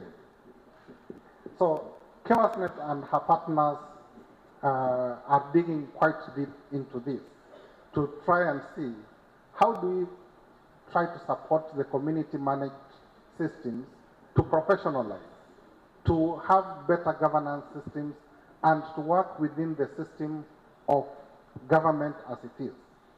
We appreciate that the department has been making efforts to convene the partners within the sector. But as I hear the different ministries speaking, I feel challenged that probably this co-creation we are talking about needs to manifest a little bit more in terms of integration. So it's not just within the sector itself, But as the ministers were speaking, you could clearly see that they have a space for wash in their components. And maybe the challenge is, and I hope His Excellency is going to be granted a second term, because what I'm about to say cannot be done in the first term. I think, Your Excellency, the challenge to you probably is to be the governor who defines the Makueni Vision 2050. Because we need something that is long-term, something that the CIDPs can feed into or pick from, rather than us having a 5-year cycle that when Waziri asks whether the county can migrate from being an ASAL, it is doable. But it cannot be done within a 5-year window. It has to be a bigger vision, and one governor has to have the courage of setting it up. Because when Kenya had the Vision 2030, every other subsequent executive has to work within that framework. And that would be my encouragement to the government, so that even as we work in terms of the integration, we clearly see what is our individual spaces as partners, as the executive, and as the population. Then finally, I just want to say this in closure, because... And finally. Yes, and finally, because I also have my friend here called Kateu. Kateu is the speaker of the Makueni Youth Wash Parliament. And we need spaces for young people to also have their voice in the governance of the sector and these things that we are talking about. I'll stop there. Thank you so much. Now, I'm also being advised by our MC on the way to move forward this. Let me see how many other partners have not spoken. Who are who? That is who? This Water Resources Institute. Okay. WRI? Yes, WRI. WP, yes, and? Okay. Oli. All right, so you still have 7 minutes. I don't know how you manage that. Yes. But in the interest of time, I'd like our trade and industry team to head to Breakaway at this point. We have our Director for Strategic Partnerships, Francis Nduku, at the back there, and he'll show you the way to the Trade and Investment Room. We're looking at market-driven solutions for inclusive development. That panel will be moderated by Feather Eunice, and she is Resource Mobilization and Donor Liaison Lead at the Council of Governors. Yes, there she is. Your CV is very long in the interest of time, but she's eminently qualified. Take it from me. Eunice, your panel is made up of Daniela Mora, Eni, CEO, Kenya.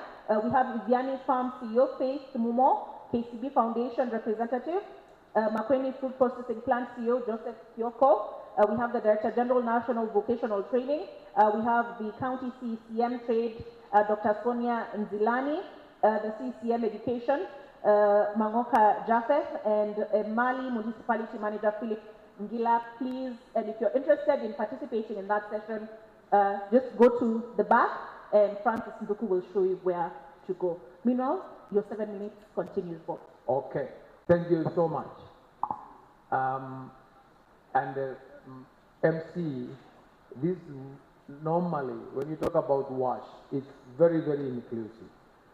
We hope we can extend a little bit, because once we get this right, I can actually say the other things start to fall in place.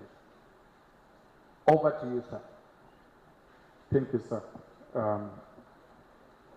His Excellency, ladies and gentlemen, just passing greetings from Dr. Rebecca Shirley, who has gone to the COP to unlock funding for the Shah national government. So my name is Victor Chino Motua, and that name was given by His Excellency just recently, and I think it's in recognition of the work that World Resources Institute, in partnership with STATMO and with DEPACT, has been doing in the energy space within the counties. I don't want to repeat what we have Sorry, done. quick one. UHC will remain here, so that will come immediately after this. I'm so sorry. Please proceed. I don't repeat what we have done because the waziri that is responsible for energy has already highlighted the work that we have done from energy plan to the energy policy. But because of the limited time, I want to focus on what else can we do in order to continue, deepening the work that we have been doing in the energy space in Makueni County. I think a number of the partners have talked about issues to do with the water space, also agriculture and food security. So in that line, WRS Apata is very strong in data, and we have a tool called Energy Effect Explorer. And as we are doing the energy plan, we had mapped all the boreholes in Makueni, unless there have been new ones, and how these boreholes need to be powered. So there's an information which is available, and the partners in the wash space can be able to benefit from this. Further, we can also continue working with the county to design projects that are in the nexus of energy, water, and food systems, so that as we provide energy, that energy is used to cover the water and to cover the food and other aspects. So that's something that we're able to support in. Besides doing the energy planning, we also do action plans on food loss and waste. And in Kenya, it is estimated that 30 to 50% of food that we produce is lost post-harvesting. And I think the fact that there is post-harvest management strategy within Makueni, then it means that that menace is also with Makueni. So we are also working to come up with action plans within the counties that can help reduce food loss and waste. And energy and water plays really a key role in that aspect. And finally, as I conclude, we also work with the investors. That is Water Resources Institute. We are not necessarily a funder, but we work with investors. We are a research organization across various sectors, but we work with investors. What we do, as Waziri mentioned, we develop investment profiles, and these investment profiles we do matchmaking so that there are potential investors that can see interest in these projects and then inject money into them. So that's something that we would wish to continue doing, including in Makueni. Thank you. Thank you so much. Quickly to WFP.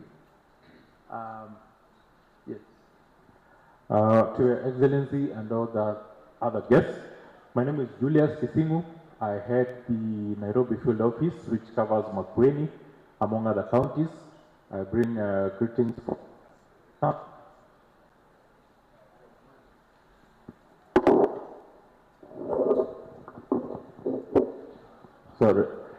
greetings from our country director. Now, almost everything has been said. I think maybe, Your Excellency, you give us only one job to do coordination. That is what is coming out clearly. And with the job, you give us also a whip to do some whipping. Because with all the partners present and with the resourcing situation, it will be probably being a lawyer, you also declared criminal to do double dipping. Because I think that is the main issue that we need to tackle. 100 partners and above, well coordinated, bringing all the resources together, I think we can solve most of the challenges that have been mentioned. But how do we do that? We do that through integrated programming. We do that through sequencing, layering, and integration in everywhere where we have.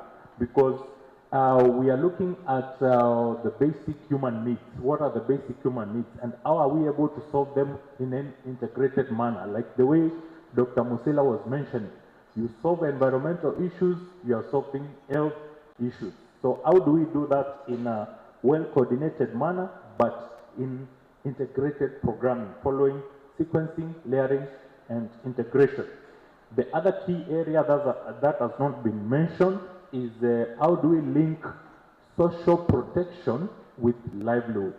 And we are looking these in terms of the graduation pathway. One of the partners is very strong, and they have already actually supported the government in a graduation pathway policy. How do we move communities from relief support through recovery to resilience, and in an integrated manner? So that is about linking social protection to livelihoods. Then another key area is innovative financing, and this is linked to the co-creation that we talked about, because the resources are very limited. For example, when we are doing a water project, and I can give an example of the proposed River Adi Kalimakoi project, roughly or estimate of 180 million Kenya shillings. Probably no partner will raise all of that now. Maybe before it was possible, but for now it might not be possible. So what do? We say the government of Makueni County in the next financial year has 50 million, the WFP has this amount, WHH maybe another 20 million. So how do you bring that together, but every partner being able to still respect their own financial and procurement procedures? And we borrow this idea of how road construction is done. If the government is constructing 400 kilometers, they can even have 4 contractors on the same road, and all of them are maintaining the same standard, meaning that there also has to be a standard regulator, who is the government. The rest of us can provide technical support. So how do we bring together the money that we have to be able to tackle the big projects? Then another key area for us is the young people in agriculture, very important. For now, we have a project funded by the MasterCard Foundation, attracting the young people in agriculture. And we keep on saying, making agriculture fancy. The young people are telling us, just show us where the money is. We don't have a problem with dealing with the soil, even if it is dirty. Show us where the money is. So it's not about making agriculture fancy, it's about increasing the income from agriculture, and the young people will participate. There are so many testimonies which we can give another time. So I think for us, that's what has not been mentioned. Thank you so much, Julius. I'm already warned that my time is up, but we can't exclude you. How many minutes do you want? 2. Actually, I wanted to talk about 2. You are very mean to yourself, but I want to give you 2. Okay, good afternoon, everyone. My name is Janet Ndiki. I'm working with the Biodiversity and Biosafety Association of Kenya. This is BIBA Kenya, and we work in the sector of agriculture and food safety. And one of the main things that we do is to advocate for policies that support safe farming. And some of these policies are the agroecology policies. I'm sure some of you have heard about them. Like we have supported the National Agroecology Strategy that was passed last year. We have also supported other counties such as the West Pokot County, Vihiga County, and Murang'a County. And Makueni County, of course, we launched one last week, as our Waziri has talked about. And this is the main reason that why we are in Makueni County. We wanted to develop this agroecology policy, and we wanted to implement it. And what the moderator has said, we want to identify some of the gaps that we want to help in Makueni. And these gaps are to implement this policy. We don't want to have come the long way of developing it and just putting it in the shelves. We want to do some of the interventions that we came up from the policy. And some of them, maybe I can just pinpoint them. We want to do farmer training and capacity building. It is from the farmers that we can achieve food security or food safety in the county. When we do the trainings from the grassroots level, we show these people what is this agroecology, what are some of the practices that it entails. And one of them is input reduction, soil health, and biodiversity conservation. We want to do this kind of sensitizations to all the farmers so that they can work with us in the journey. Another thing we want to do is to come up with demo plots or demo farms where some of people can go and learn practically. We want to do this maybe in every sub-county so that farmers from, if it is Kibwezi East, you can go and learn from there. If it is Mboni, you don't have to come all the way to the HQ. You have somewhere where you can go and learn these things practically so that our agriculture sector can be more sustainable and our production can go to another level. So we will partner with other partners, like-minded partners in the sector of agroecology, and we are going to take Makueni agriculture a bit far. Thank you so much. Thank you. Let me wrap up by just doing a quick one. Do you have an MOU with the county already? Biba, do you have an MOU already? Yeah, we signed one last year with the governor and the WFP, do you have one? WRI, do you have one? You all look compliant. Quasnet, WHA, Mission, World Vision. These are excellent partners, Your Excellency. And no wonder they were brought to the table here because they are compliant. And I hope out of the 100, can we get the same answer from the 100? Most. That's a very good answer. So the least then we need there. For the reason of ensuring what you are calling integration and is it WP, no, WRI or WP, you introduce sequencing, layering, and integration. Those are words in the MG. Sequencing, layering, and integration, but they are very, very important to do. So, Oli, I know my time is over, but I needed to hear somebody from the national government. Do we have somebody other than Council of Governors? Do we have somebody from the national government? In the area of what? Water and climate resilience? Yes, yes. Any? Okay. That is Alice on NDMA. Okay, we are bringing you the mic. Exactly. I think NDMA is very relevant for us. But just in a minute. A minute. Alice is very sharp. In a minute she will have delivered.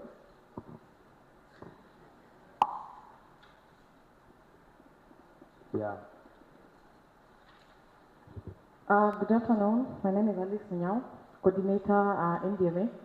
So NDMA coordinator matters drought risk management in the county, and we are building our resilience to the vulnerable communities due to drought and other climate-related shocks. And NDMA is strong on early warning, something that has not been mentioned by the panelists. And we've been able to do early warning and early actions, linking again with resilience building and coming in to respond when drought hits.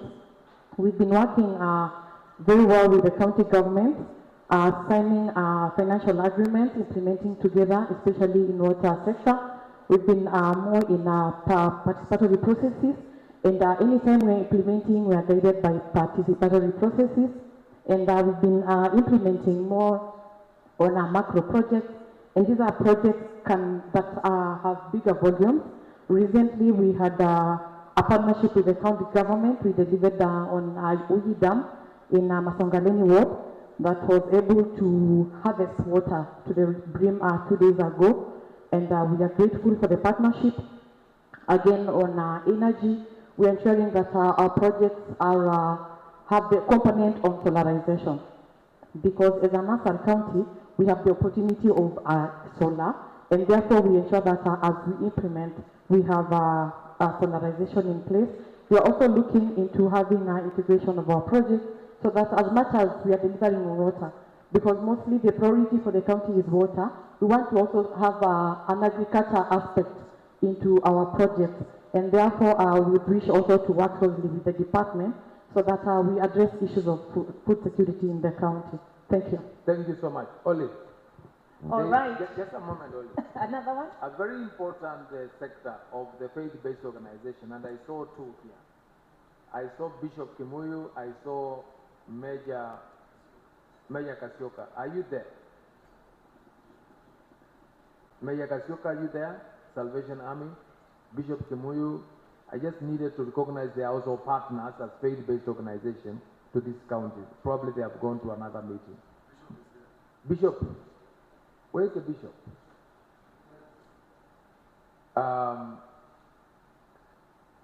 I know you are praying for this county, but we are also doing development stuff with you.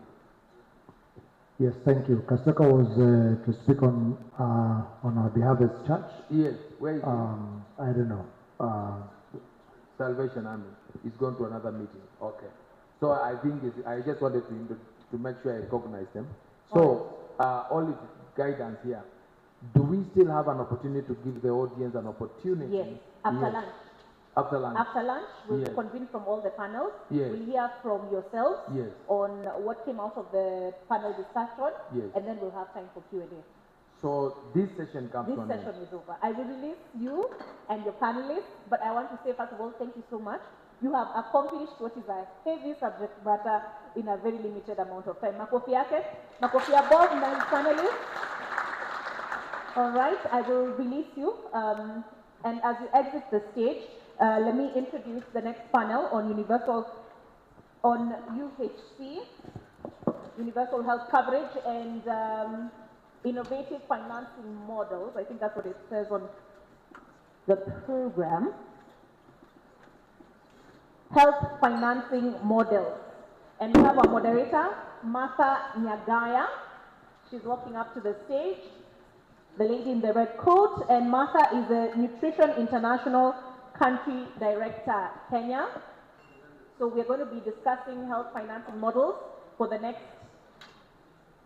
let me see, because we have to be done by 1:40, because we convened at 11:40. So for the next 45 minutes or so. And Martha's panel, we have Jipengo Representative Michael Muti, if you could come up please, from Perth, Kenya, Melissa Wanda, who is the Director, Advocacy and Policy Manager. From Jacaranda Health, we have Javan Waita, who is the Head of Programs, if you could come up kindly. We also have the Finance Alliance for Health Director, Country Engagement, Dennis Munguti. We have the Head of NASCO, Dr. Andrew Mulwa, and we have the County CCM, Joyce Mutua, Health Services. I will now hand you over to Martha.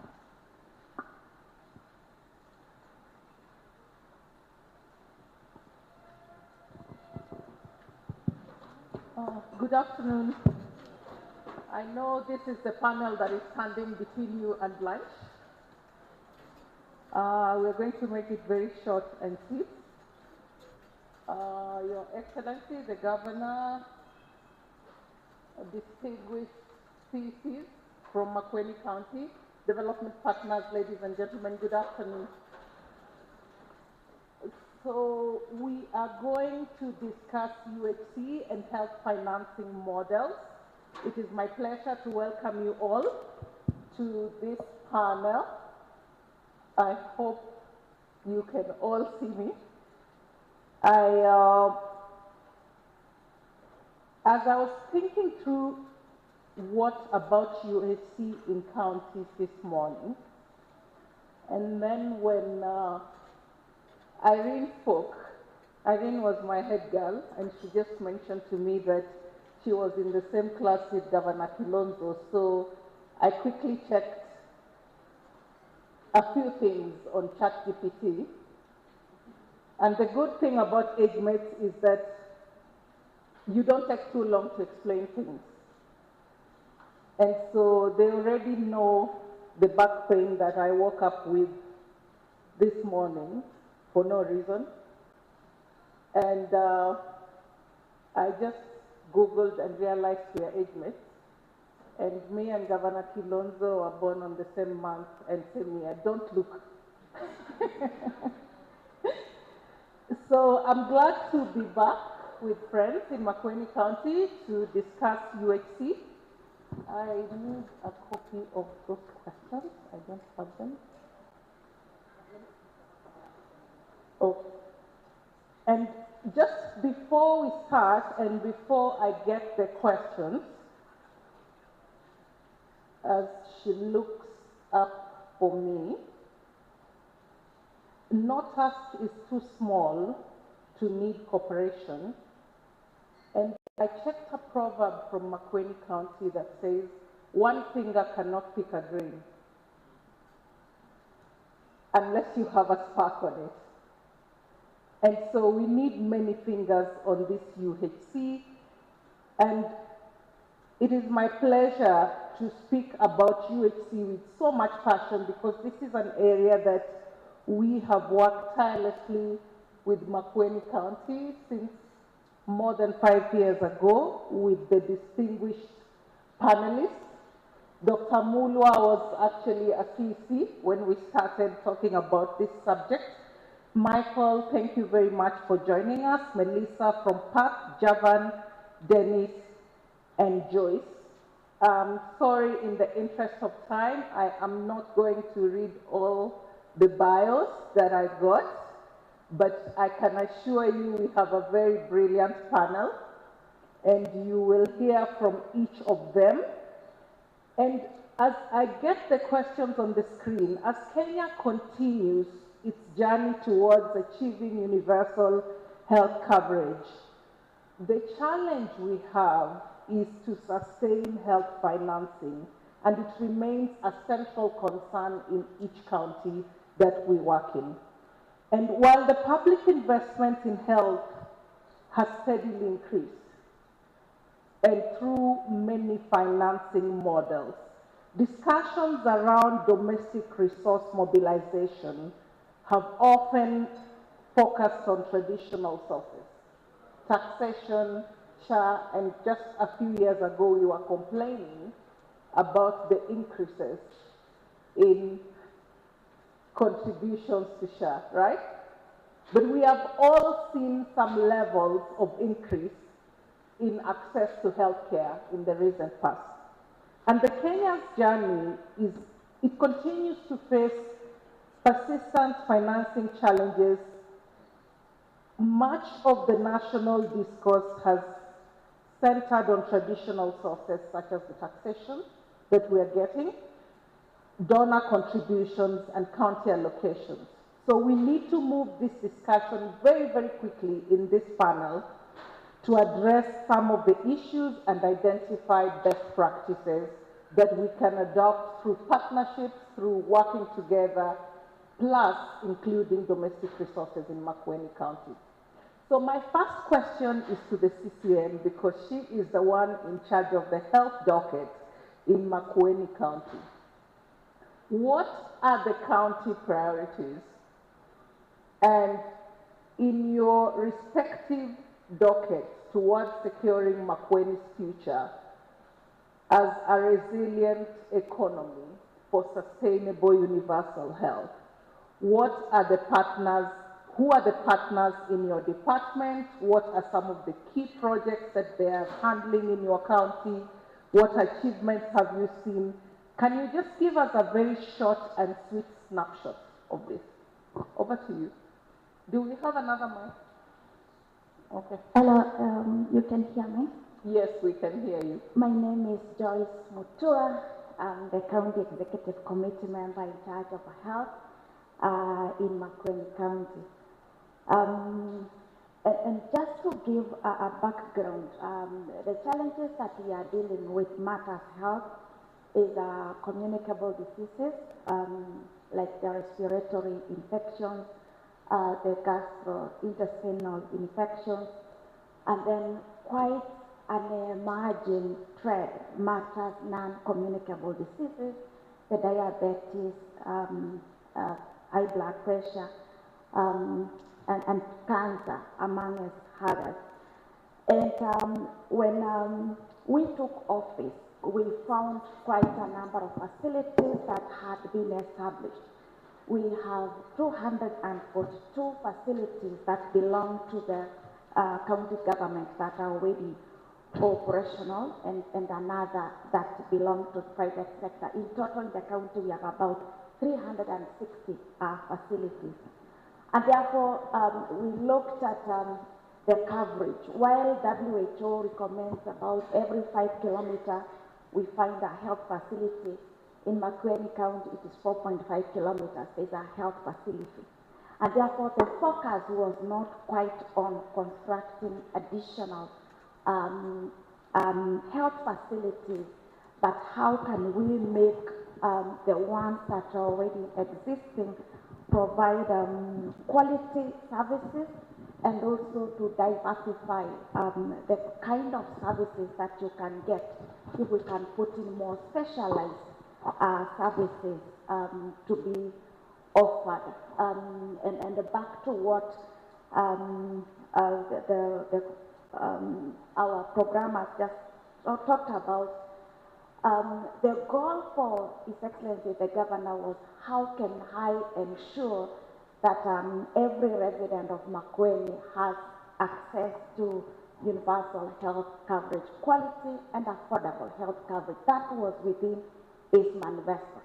And therefore, looking at the background that we found, then our focus was on enhancing quality and, like I mentioned, diversifying that, and towards diversifying the kind of services that we can access.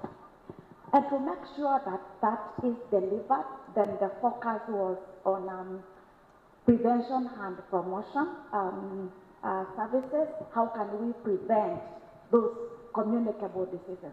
How can we promote education? And towards that, there was work towards sensitization, awareness creation among the community on how to prevent those communicable diseases and how to get the non-communicable diseases at a level where when we get this condition, we are able to manage it in a manner that we get better results. The governor talked about the pyramid that we were turning around so that we do not get cases when if it's cancer, it's already stage 3, stage 4, but at a stage when we can be able to manage. And therefore, screening and sensitization has been a key area for our focus. And it still remains an area. So when we're looking for partnerships, it is an area where we are looking for partnerships in the area of sensitization. Matters nutrition, matters immunization, matters communicating to mothers to come to for the ANCs, the clinics that mothers are supposed to attend. We have a partner who, for example, sends messages to mothers to attend to ANC clinics. It is an area we have made progress. Immunization is now at 98%. Family planning is now at 67%, way above national average. ANC attendance, that is now the clinics by mothers who are expected at 69%, and supplementation also very high. But even then, we are seeing a huge population of mothers who are still not coming for the AMCs, and therefore the need to seek partnership in that area. We appreciate support that we have gotten from partners such as JPIEGO, the Nutrition International. Thank you very much for the work that we are doing together. Site Savers, Think Well, among us others who are partnering with us. The other area where we were working on is matters purity. And in this area, like I mentioned, the quality of service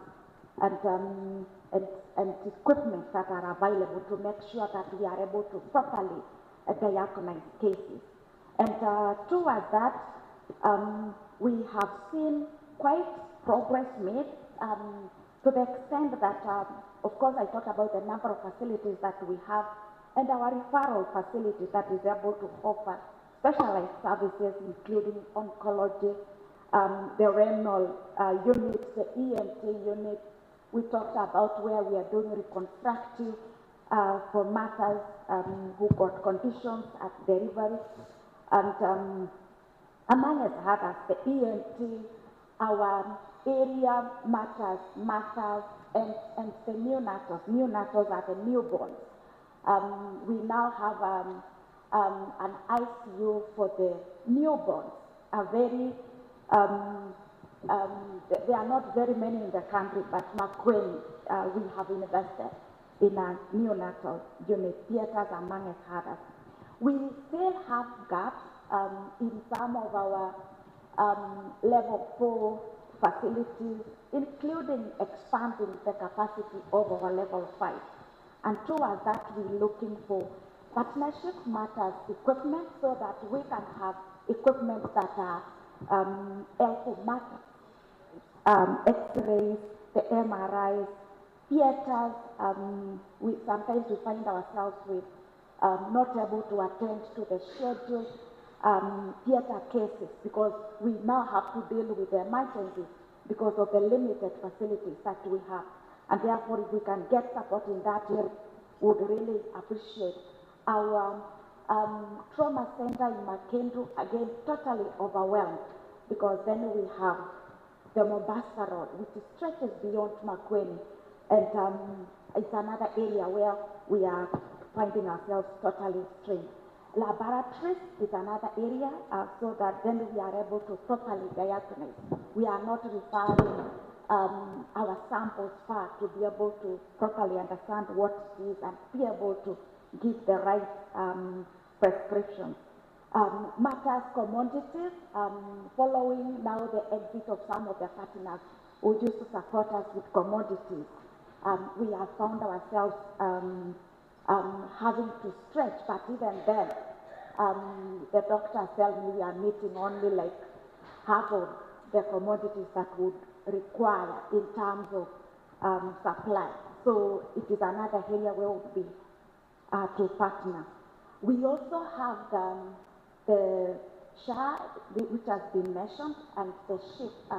Part of what we are struggling with is a youth population that is unable to pay for their the SHIP, the Social Health Insurance Fund, and therefore then it is an area where we would want to see how we can be able to partner to expand the number of patients who are able to pay for this. What the county government has done is initiated a program we're calling the Makueni UHC, where we are paying for the indigent. Those are vulnerable households that are not able to for themselves. And therefore we have 18,000 that we are paying for as a county government, but we have like 100 households that are vulnerable and indigent. And therefore partnership so that then we can be able to expand the number of households covered under SHIP. It is an area we would really appreciate. Other than that, we appreciate the work that has been ongoing, matters, curative support. We have worked on matters cancer. We have partners supporting us on cancer. We have partners such as Proximi supporting us on telemedicine and enabling our doctors to be able to access specialized support from other doctors who are far away through the telemedicine technology. And also, like His Excellency mentioned, we are able to reach many students through that technology.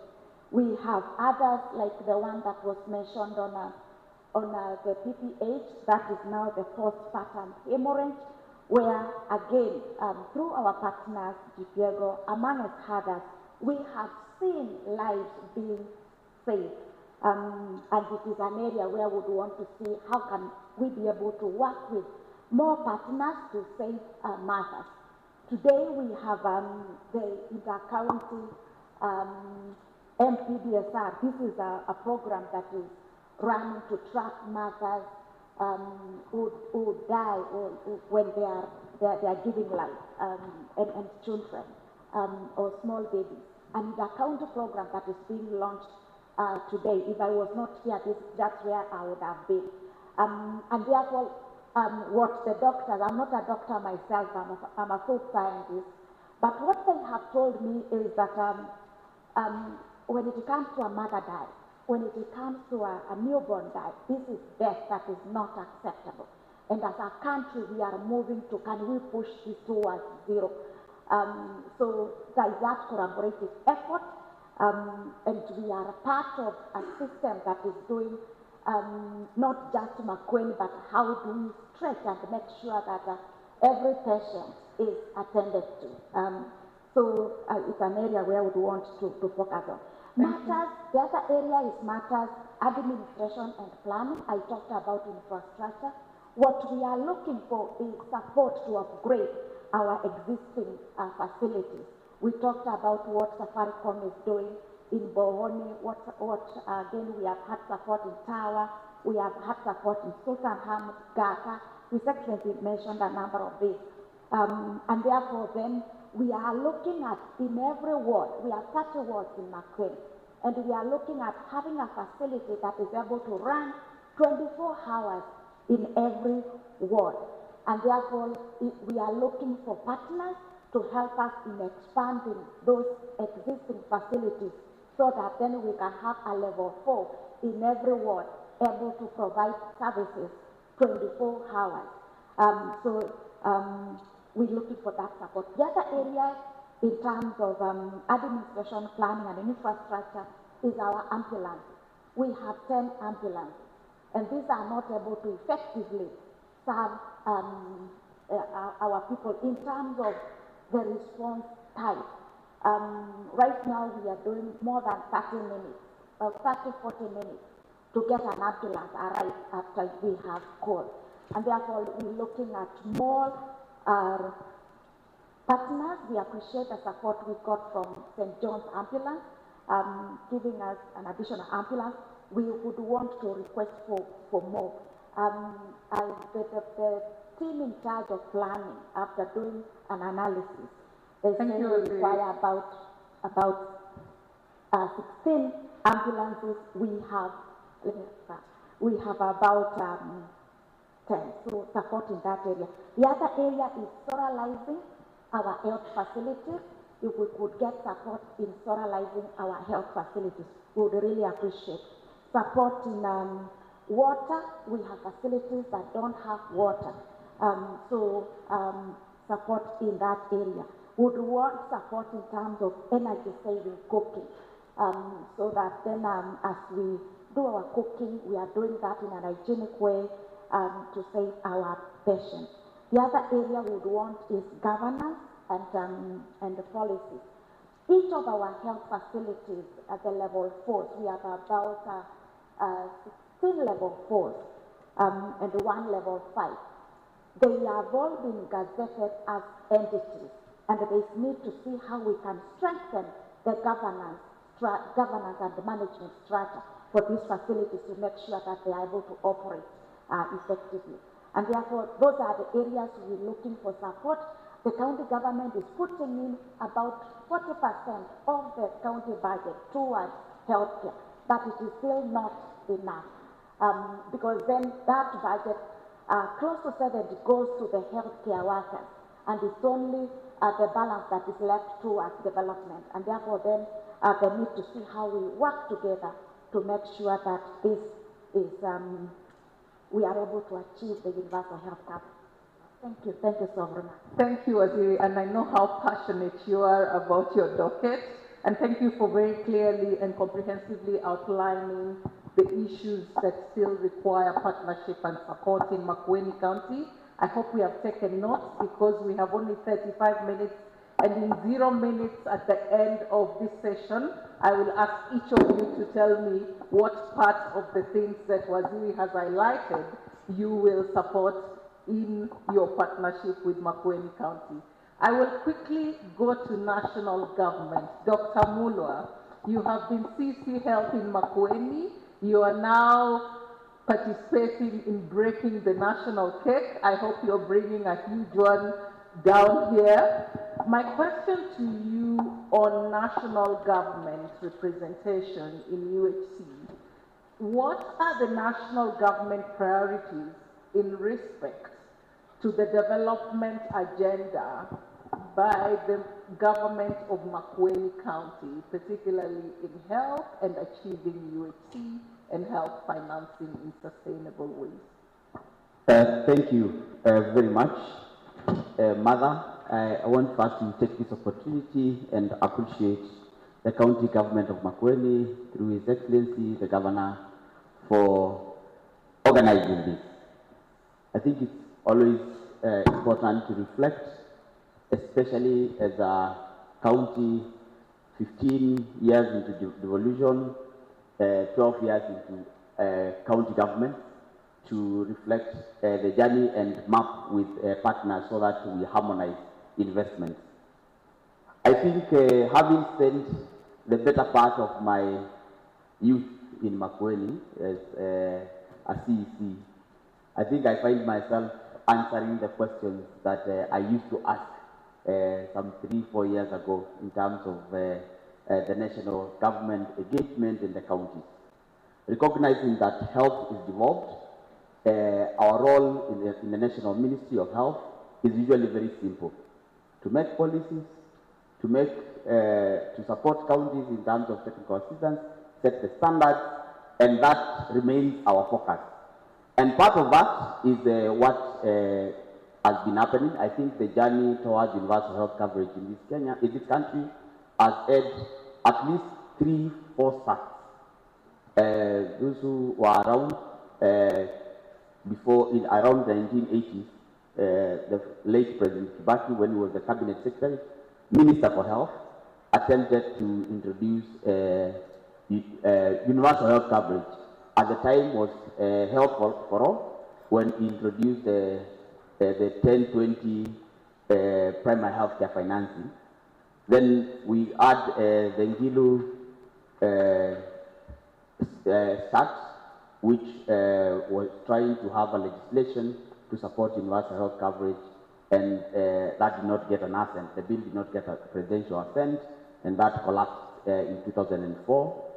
Then we had the famous pilot for universal health coverage in the 4 counties, Kisumu, Isiolo, Nyeri, and Machakos, which I think because we did not continue, was more of learning what not to do if you have to achieve universal health coverage. I think, considering all that experience, the national government came up with a mechanism of financing what we call the THE, the total health expenditure. We already know that this country, whether through out-of-pocket, through donor partners, through levies that county government allocates to health, and what national government allocates to health, we spend about 400 billion Kenya shillings, both in the private, that is the total expenditure for health. So while developing, and I'm giving this so that we understand the journey, and why I hear a lot of people talk about SHA, SHIF, ECCF, primary health care, and I need to give the context that our thinking came through. We looked at the THE and recognized that, yes, we have 30% of our health financing supported by development partners. We have another, I think, 20-25% from out of pocket. Then we have insurance covering about 20%, and other sources covering about 5% or thereabout. Then our attempt was to pool the health resources so that we are able to deliver health to all Kenyans, and that's how we came up with how do we port these resources. Then we developed for primary healthcare services, which accounts for about 65% of health visits or health interactions. We formed what we call the primary health care fund, and of course there was a loan that was formed to support that. Then this is a fund that is going to work, is aimed to work to all citizens of the republic, whether you go to seek primary health care services in private, public, you should be able to access the services. And that's why we have been pushing Kenyans to register to the Social Health Authority. And I'm trying very hard not to mention SHA at this point because I want to talk about the funds. Because the confusion is what is SHA and what are the funds. This fund is supposed to take care of your immunization, it's supposed to take care of outpatient visits, it's supposed to take care of your basic laboratory visits whenever you go to level 2, 3 services. This fund, by design, is also supposed to support the primary care network. The community health services that happen should also be supported through this fund. And this fund is from Exchequer. Of course, we know, and we did the math, I think the fund would require about 26 or 27 billion Kenya shillings for it to optimally function. I think this year we got an allocation of 17 billion Kenya shillings. So we hope with the development partners chipping in and also continue to advocate for more domestic resource allocation, we should be able to have that pot full. First thing we also have to appreciate, I have to say, and this has been said, universal health coverage is not a destination, it's a journey. Countries, and I've been to Japan, I've studied the Japanese universal health coverage journey. Japan began their universal health coverage journey in 1922. In 1962, which I think was 40 years later, is when they achieved near 95% coverage. To date, Japan is still expanding the universal health coverage so that all services can be covered. So when we talk about covering services, we will not at any one moment say we want to cover everything. We continue progressively continue to increase the services. Then I talked about the emergency primary health care, the emergency critical illness fund, which is supposed to take care of you when you have an emergency or chronic illnesses, which when you have cover or which cannot be covered by the primary health care or which cannot be covered by the other fund, which I will talk about the shift, which is what we ask people to contribute. I try to be quick. This fund, I think it's still under development. We have introduced at least for chronic illnesses, cancer, we have introduced for dialysis or kidney diseases. But this fund is a fund that we are still growing. And our approach is, we call it minimalistic approach. Rather than tell people come for all services, and within 2 months, the fund is finished, we are using a building up. So we start small, we cover services, look at the actuarials, if we allow, we move, we add more services. And that will be incremental, and with time, we will be able to do. This fund, I think when we are doing the calculations, was also supposed to come to about 30 billion Kenya shillings or thereabouts. Then there is the other fund, which is what I would call the pain point, which is our contributory. The money that we are contributing through our, those who are employed through their income, and those who have forms of income through the means testing, which is the Social Health Insurance Fund. This fund is the insurance part. Those others are funded by your taxes. You don't need to contribute to access, you don't need to have contributed. You only need to be a member to have registered as a member of the Social Health Authority, which is the body that is created by law to run these 3 funds. So these two.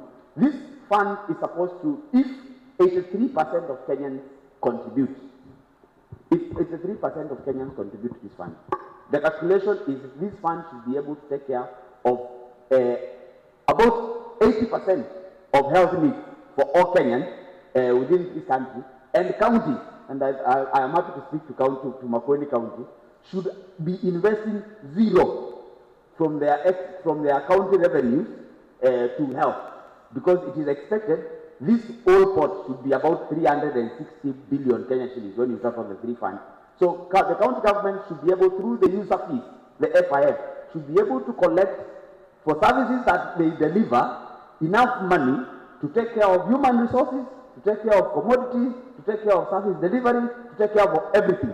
So from where I sit, after 5-10 years, counties should actually be decreasing their allocation to health budget, because county facilities should be able to get funds from this funding mechanism that we have developed. Of course, like I said, this is a journey. There are a lot of innovations that we have to do, because it's very good to come up with financing models, but you must have the services so that Kenyans can be able to access them. So one of the innovations that we have, for example, is the digitization of health. Because the one thing that we do, and studies have shown consistently, that there is a lot of wastage in the health sector. Governor, I will tell you this and ask your CEC. If you ask the bed occupancy of your Makueni County public health facilities, it is not more than 30%. But in the county referral, which is Makueni County referral, the bed occupancy is always 102, 120. But there are beds in other facilities that are not being utilized, because we have not mapped our resources where they actually are supposed to be. So what we need to also figure is to think without the box and start asking ourselves, how can we deliver our services in a more cost-effective manner? Digitization is going to help us do that, so that I remember, and I have no problem with the people of Kabonzweni. There's a city I used to go called Mutini. Mutini somewhere in that facility.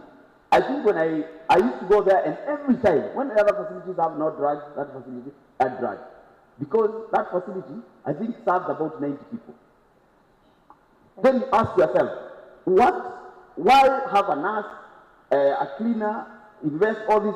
Why can this be an outreach center, for example? Then, and you agree with the community that we will be coming to do outreaches here twice a week or once a week, and you take this healthcare worker to go and give services in Kitisa, where mothers have no one to deliver them, for example. So we have to ask ourselves, what are the areas that we are wasting resources? Because in health, there's a lot of duplication.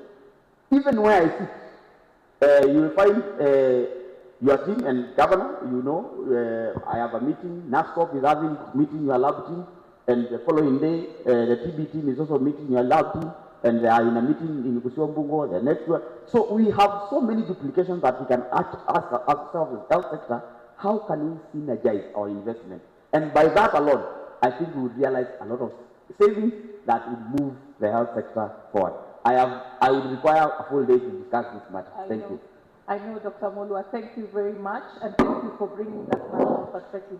If you have not had the different kinds of funds, I will catch Dr. Molua over lunch break, and I will summarize this in the discussion in the afternoon. But you have heard from the CC Health and from the national government, all partners on this panel and on the floor. You have heard the challenges and the issues that we are dealing with in health: digitalization, cost effectiveness, duplication, and the CC has mentioned a number of them. So as I move to ask all the partners in this panel one question in the interest of time, I just want to quickly highlight some of the issues that the CC Health has mentioned and that Dr. Mulwa has mentioned in addressing UHC, so that you focus your responses on those particular issues, and so that we end this conversation with some commitments around what we are going to do better as partners in working with Makueni County in advancing UHC, because Dr. Mulwa has said it's a journey. So there's issues around digitalization, there's issues around preventive and promotive healthcare, there's issues around social behavior change interventions, there's issues around strengthening service provision in the different levels of healthcare, and there's also issues around telemedicine and NCDs and CDs in the various counties. So I will go to the partners in this panel, and I will ask you 3 questions that you will answer systematically as you speak. From the priorities that you've heard from Waziri and from Dr. Mulwa, what priorities do you address in your respective partnerships with Makueni County in your organization? What more can you do, given the challenges that you have had? what's working well in your partnership with Makueni County and what's not working well? I would like you to give the county government one challenge that you would like them to address. But don't just mention the challenge, mention also how you will contribute to addressing that challenge with Makueni County.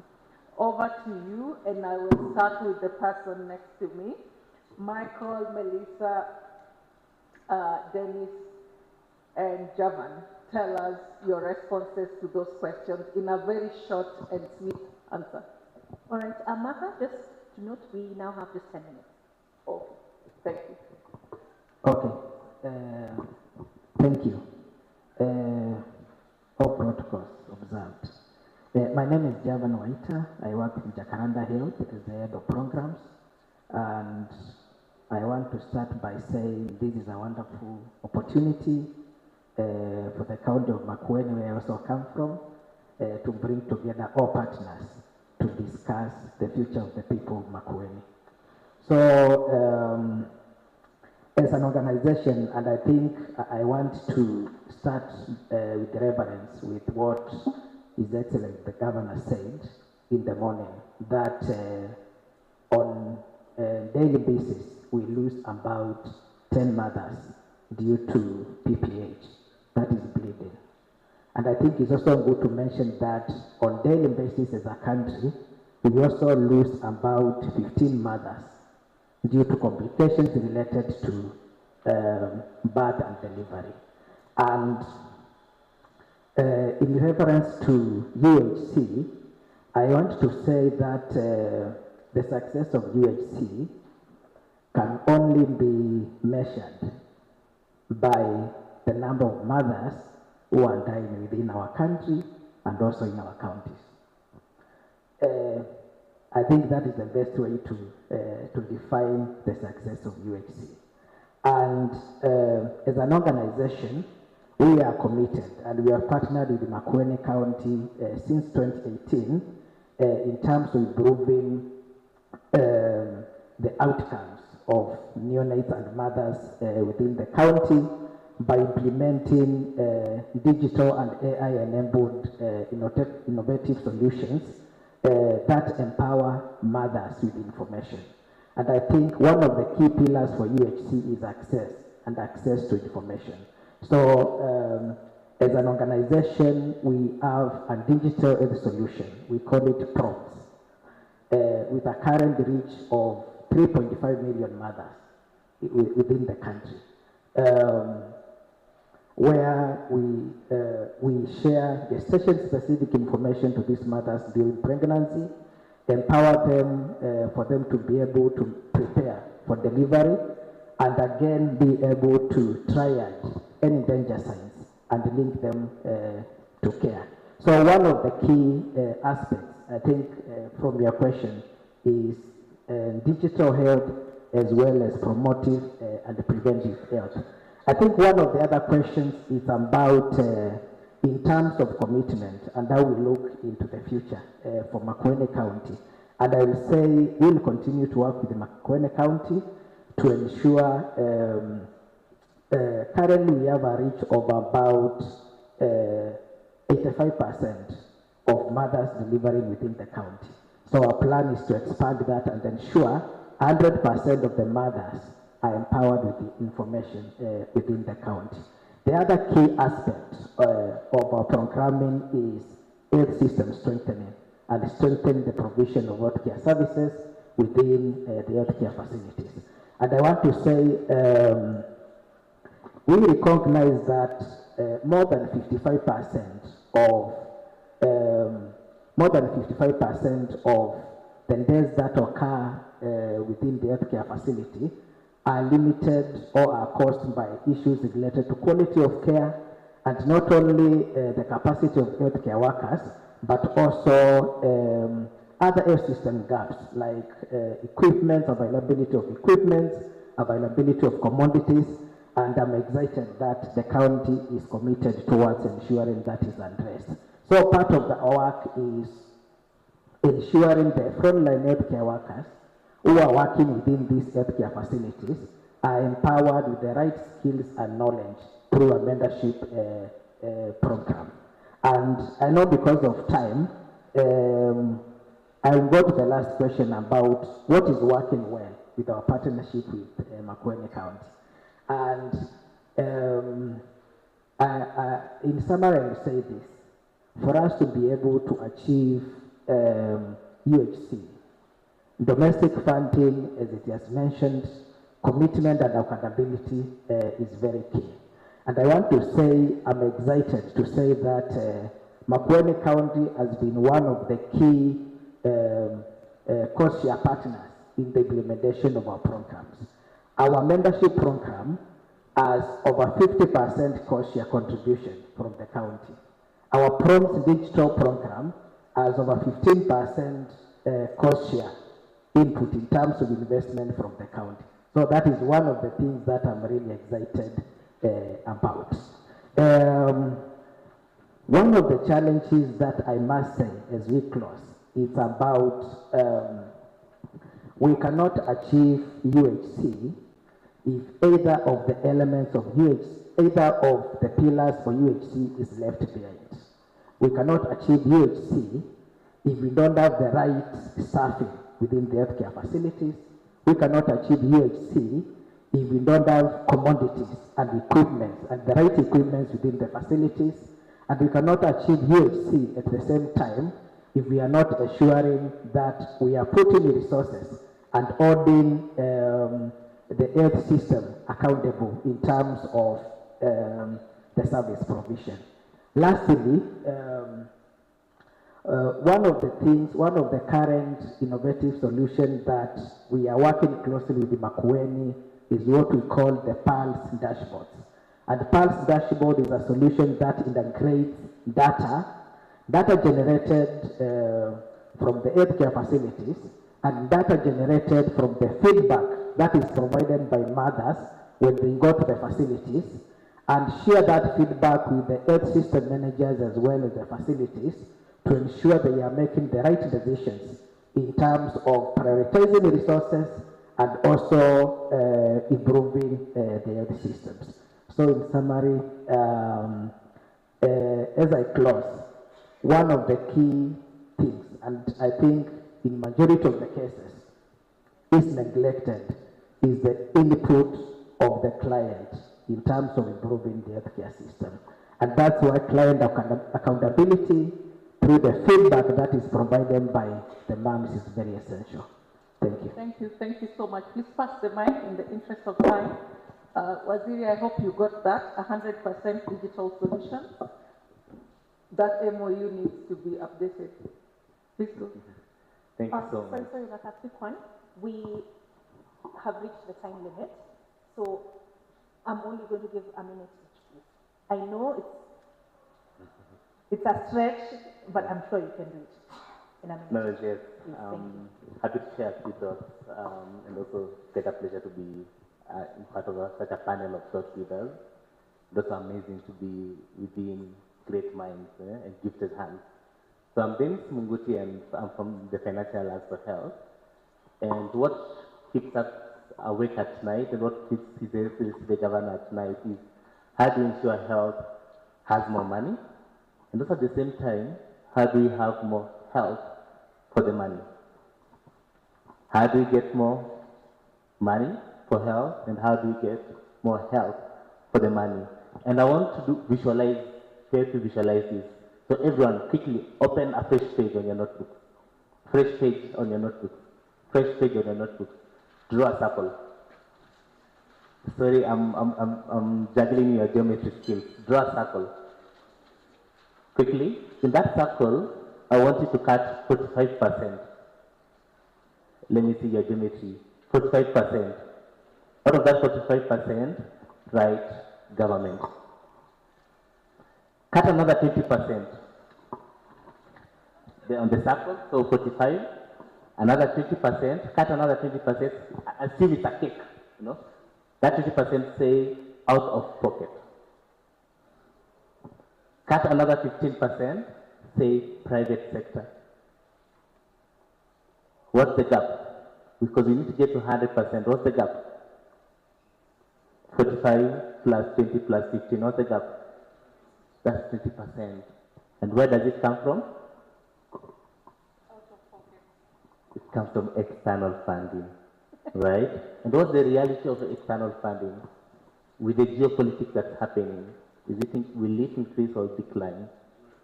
It will decline. So the gap is actually even not 20%, the gap is actually 40%. So what is just drawn is the pie, is the cake, is the financial cake that the government, that we Kenyans work with. The reality is that majority of this money is not coming domestically, it's not coming from exchequer, right? It's actually out of pocket and external funding. And there's a huge opportunity to leverage for the private sector. Okay? The biggest worry and what should be keeping us up at night is the 20% that households pay. So that 20% of all our expenditure, all our money is coming from Wanjiku. It's Wanjiku weighing, oh, do I get a meal or do I go for my prescription drug? Do I skip this meal or do I pay for my child's clinic, right? And we've heard from Dr. Mula amazing reforms that are coming from at national level from the PhD fund. It's amazing, right? And also at county level, the protection that is happening, for instance, with the EHC program. It's an amazing program, right? So even as we solve for how to get more money for health, it's also important on how do we get more health for the money? How do we actually spend this money? The reality is, SHA will be the biggest purchaser for healthcare, but the biggest spender for healthcare will be facilities. It will be our level 2s, it will be our level 3s, it will be our level 4s. So how are we ensuring that these facilities have autonomy? These facilities are able to have predictable funding, they're able to manage their funds, they're able to procure services, they're able to pay for consumables, they're able to pay for workers, right? And the answer to this is direct facility financing, or what we call the Facility Improvement Fund. So there's a role we need to play to ensure that the Facility Improvement Fund, right, is operational, ensuring that the facilities are able to retain and able to spend this money, because this will be the biggest way just to ensure that money is actually coming and the money is actually is more health for the money. Do I really appreciate it? And that's also the work and the kind of work that we do with the county government. Thank you. Sorry to rush you. We're standing No with worries, two people on lunch. You need to hand over the mic to the next person. More money for health and more health for the money. Great insights. Thank you so much. Yeah, so thank you very much. My name is Michael Mwiti from Japaigo, and Japaigo is an non-governmental organization that was implemented in over 150 countries. We've collaborated very closely with Makueni County. Our priorities have been postpartum hemorrhage, excessive bleeding after birth, and our governor has been our national champion. He's creating a global movement. We really need to appreciate him because of the great work that he's doing in terms of leadership.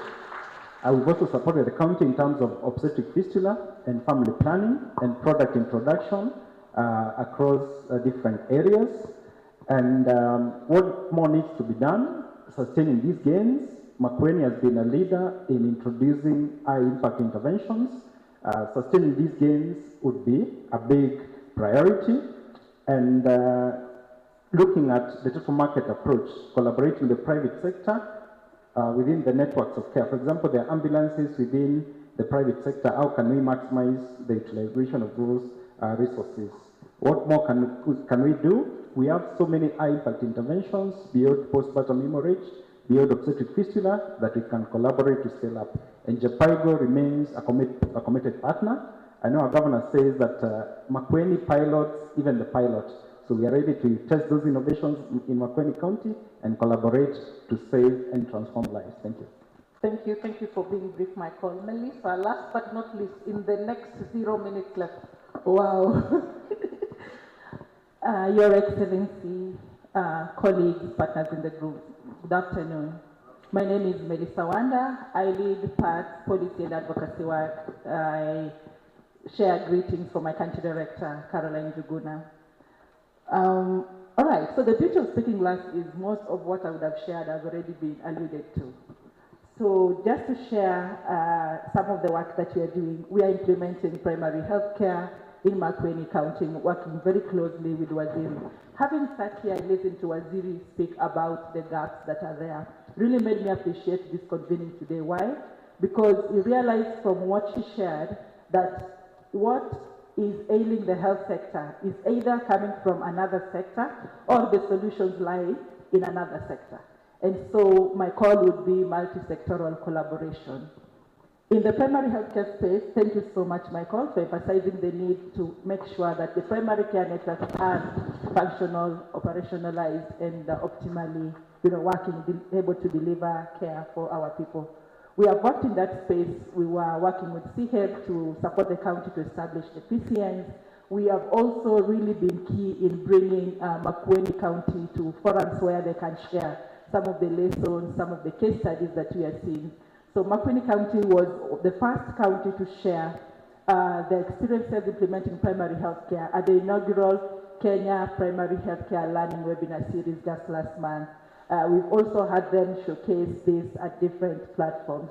Working with JAPIGO, we are also in the space for maternal newborn health and really appreciating the leadership that our governor is showing there under the project Accelerating Measurable Progress, which is basically increasing access to carbetocin. We are also working in the NCD space, a project funded by MGen, for those who have heard of that funder, cardiometabolic disease, so working ensuring that there's access for hypertensive disorder, diabetic, dyslipidemia, or obesity, and we're working with 35 counties. So we are increasing screening at community level, strengthening referral, and also working on strengthening reporting for the same. So basically enhancing self-care and self-management. We are training healthcare workers, so building their capacity. We are also working to strengthen the supply chain.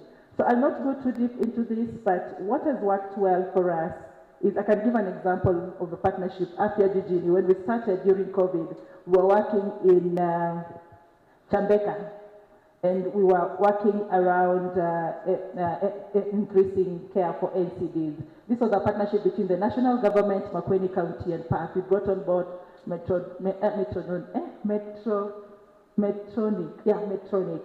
And from there, we were able to scale up to feeder sites, 17 of them.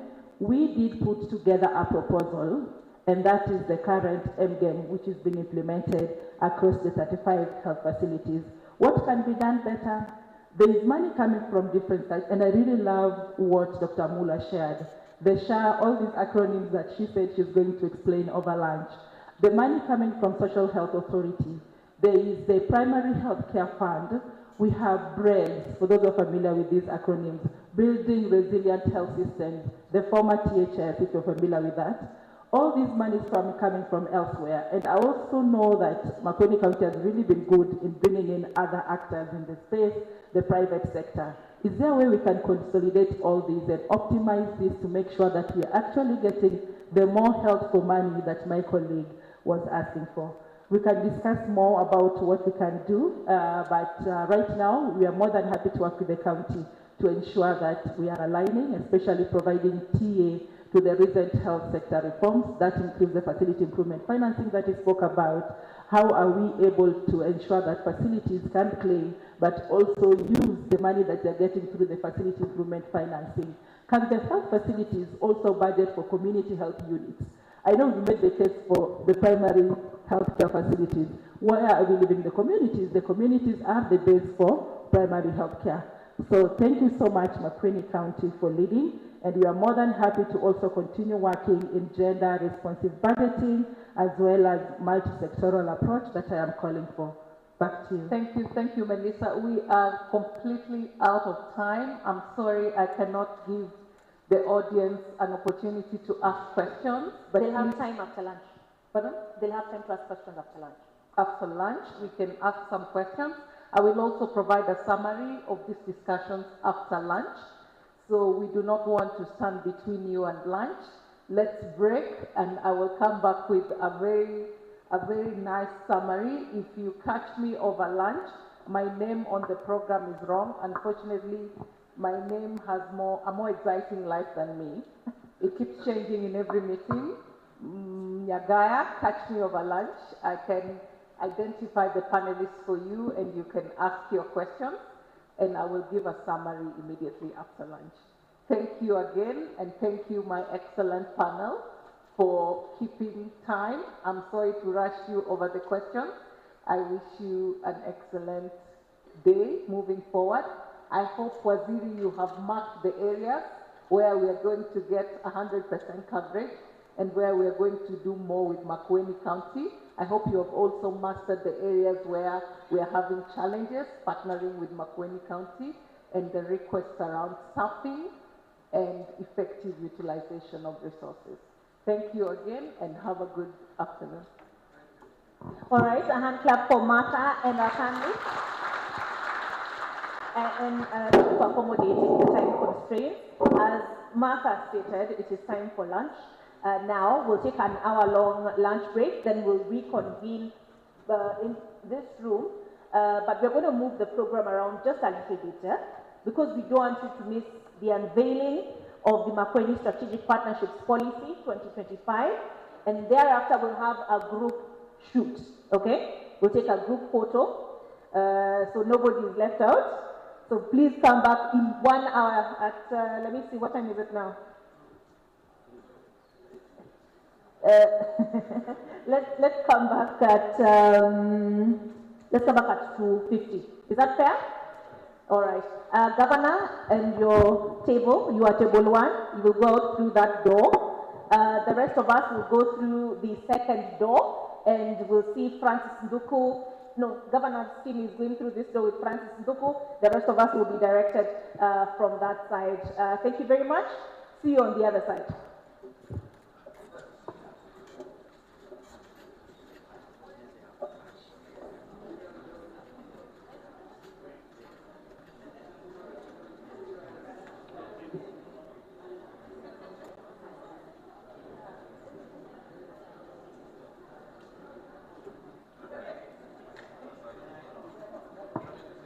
Please make sure you get a meal card as you exit.